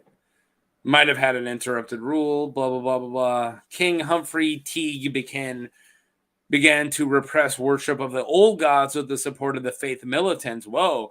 House Blackwood, Vance, and Tully rose in rebellion. Although the Teagues' loyalist supporters came defending its rebellions, Lord Roderick Blackwood sought aid from the Storm King, Arlen III Dondarrion, whom he was related by marriage. All right. There's like a bunch of shit here. Cool. I'm definitely making it short. Done. What do you want? Sweet. What else? What do I want? Yeah. I don't care, man. You want some gum? I want like a cabin. I want a cabin up in Alaska where no one's going to fucking bother me. Holy shit. Where I can just live for like 30, 40 years. Whatever you say, their Uncle Unabomber. No, I've been watching, what's his name? I got some gummy bears if that's also something you want. I mean, hang out and play Tekken? It'll fill the void for now. I'm playing Tekken as soon as I'm done doing this. It's Dick Pronicki. He lived in a tiny cabin up in Alaska for 35 years, and he documented the entire thing on film.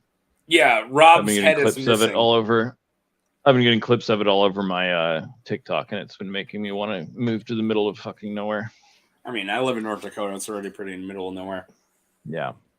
I'm just saying. It is. When I learned that like only 10% of the Earth's population lives in the southern hemisphere, I decided I wanted to move down there one day. I hate the southern hemisphere. No offense, Christy. I want to go to New Zealand. Yeah, that's one. I knew somebody from New Zealand. Hate New Zealand now. All right.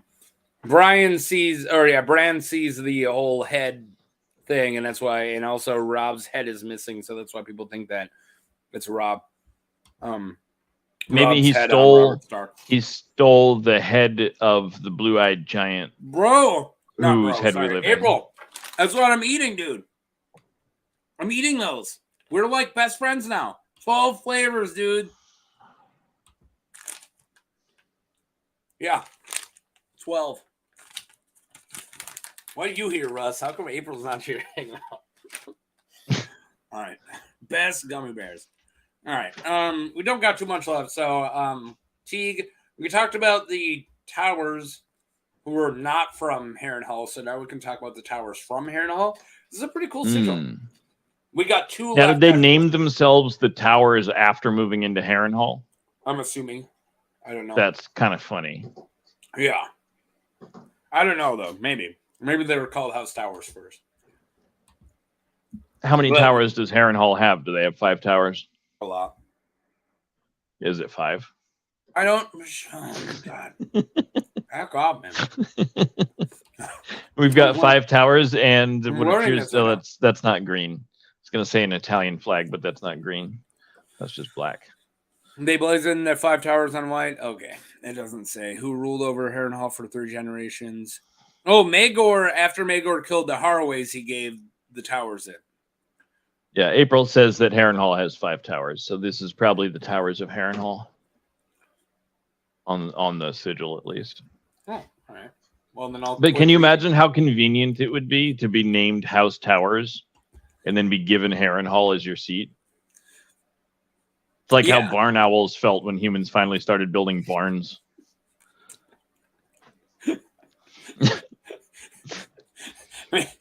You're the best. You're the best guest I could get. Really, I know it's a small part, but we can get a better actor than this. Right? Not kidding. Just like that's what you got today. What our Bornos felt like. Finally, we got a place to hang out, guys. Hey Jim, check this out. It's a bar. Hey, that's us. We're like that. That's our thing. Yeah, no, we can do it here now. All right, it is pretty funny. All right, I was able to make a whole joke of it. Okay, we got 2 left, and all right. So I know you guys are sick of I'm making a short out of this, but I already filmed it. House Woodfoot of Bear Island. Yeah, Woodfoot, bro. That's proud feet. Yeah, dude. Man, buy shoes. Bear Island. Yeah. So they were in charge of Bear Island way before the Mormonts. That's why I had family was wiped out by Iron Man. All right. Yeah. That's why I had to make a short of them. So the Mormonts aren't conquistadors, at least. No, you want to know how the Mormonts became king of Bear Island? Yes. Yeah. So the Ironborn had it, and this guy named, I want to say Roderick Stark. You'll love this. Beat the Ironborn in a wrestling match for the island, and then gave it to a Mormon. I'm not making this up. This is in the lore, dude. This is in the lore. I bet I'm the better wrestler. Bring it on, Roderick. Oh, man. Oh, totally. And then he's like, pin you. Give it. All right, bud. We'll leave. I love it. Abraham Lincoln was a famous wrestler. Yeah, he loved wrestling. He's in the Wrestling Hall of Fame. Nice. Yeah, so is Donald Trump, though. So. Well, based on the charges that just came out against Vince McMahon today, we're not surprised. I didn't know about those.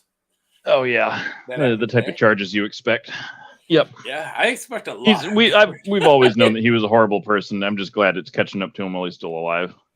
Yeah, we all kind of knew. I mean, he literally was the best heel in his own.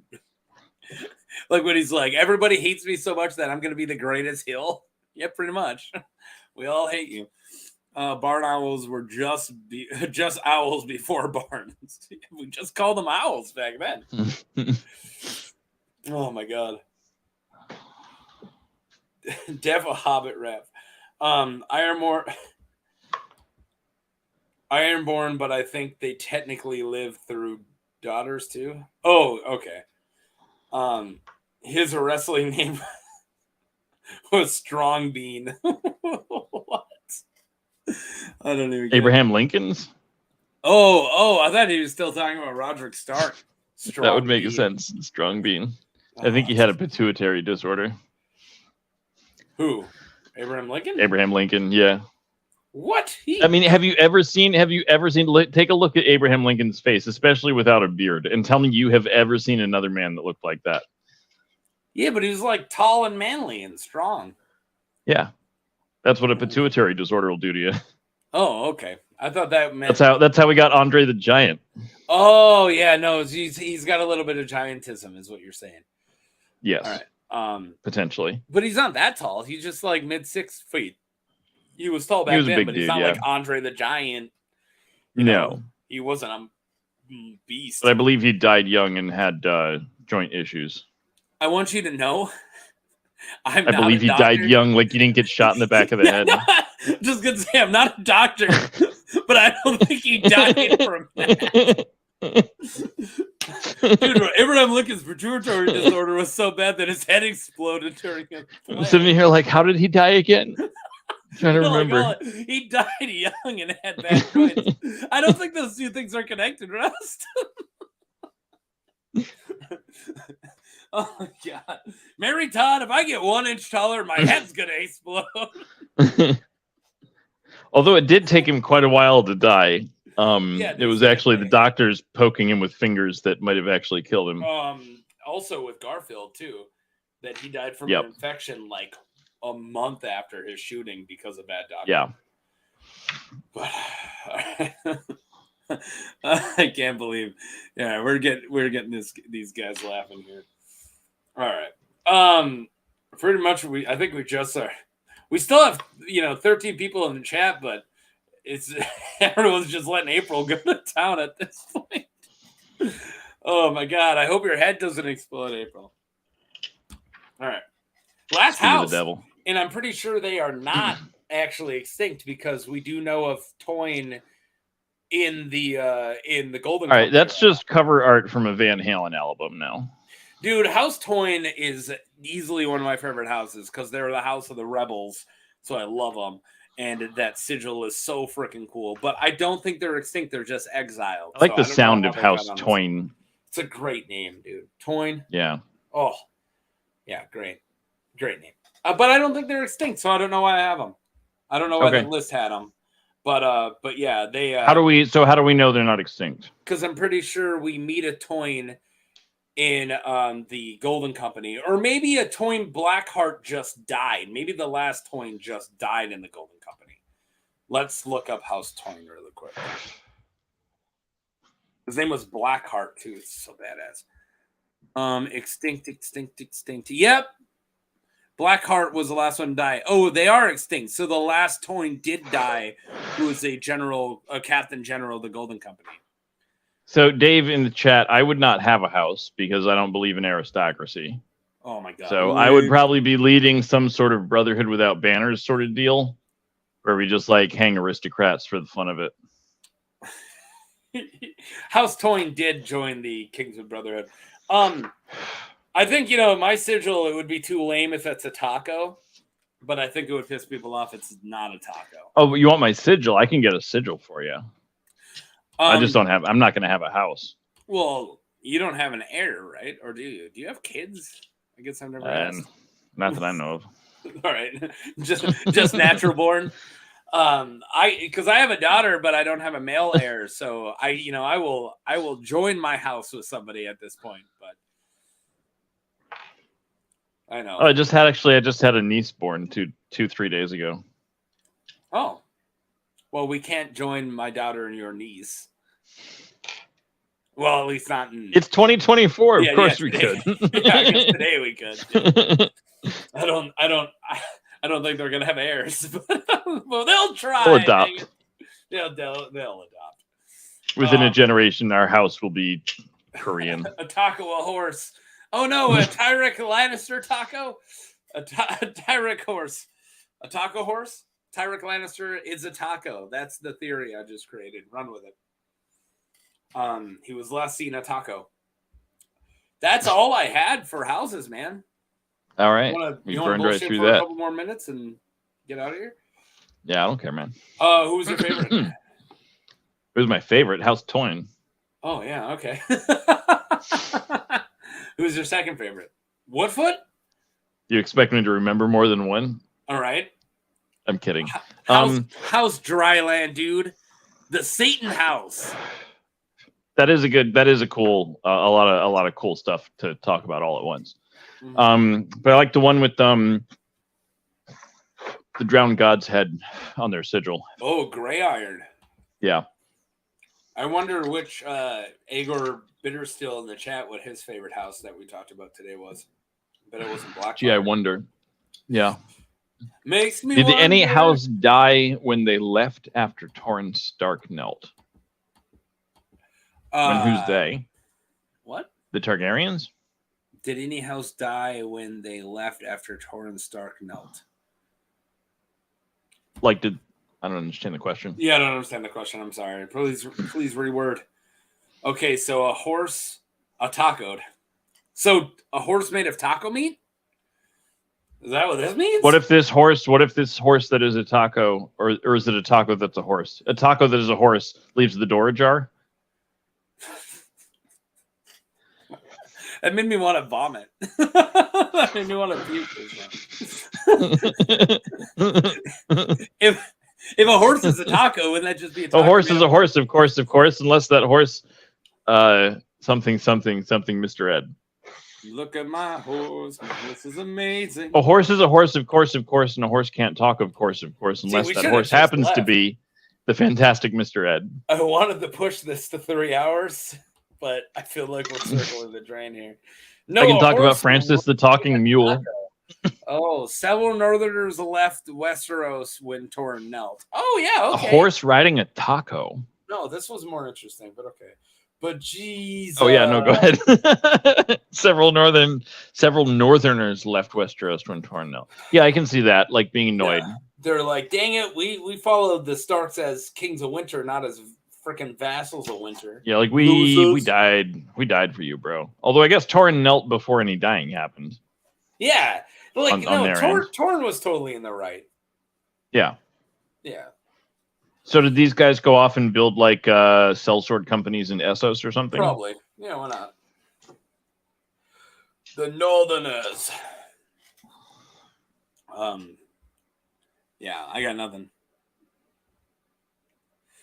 A horse riding a taco. Oh my god. I'm just trying to figure out how that would work, man. Yeah. I'm just visualizing a horse stepping on a taco and it's a mess. No, so tacos like are shaped like this, right? So it'd just be a horse on top of that. It was like a giant taco? Yeah, just a giant taco, and he's just straddling it. And then it's I think it's flying. I think it's shooting into the sky is how I'm picturing. I think a Pringle shape would be more structurally sound. Yeah, but you don't build rockets. I've designed a couple. Did they work? Rust. I never built them. Theoretically, yeah. I printed out this like 150-page manual on how to build liquid fueled rockets in my school library when I was a junior. Yeah. I had to figure out how to like get around the daily 10-page restriction limit. We are. They weren't very happy with me. We are circling the drain, guys. So now these guys are just keep saying who in the comment. Who? Yeah, I did. I did all of them, man. Did them all. We finished. All right, we can get out of here. I'm going to have to say a really long goodbye to Russ because you guys don't know this, but Russ leaves immediately in the green room and doesn't have cooldown talk with me. So I'm going to have cooldown talk with him now. Thanks for coming on, Rust. If you're going to do this here, I'm just going to leave.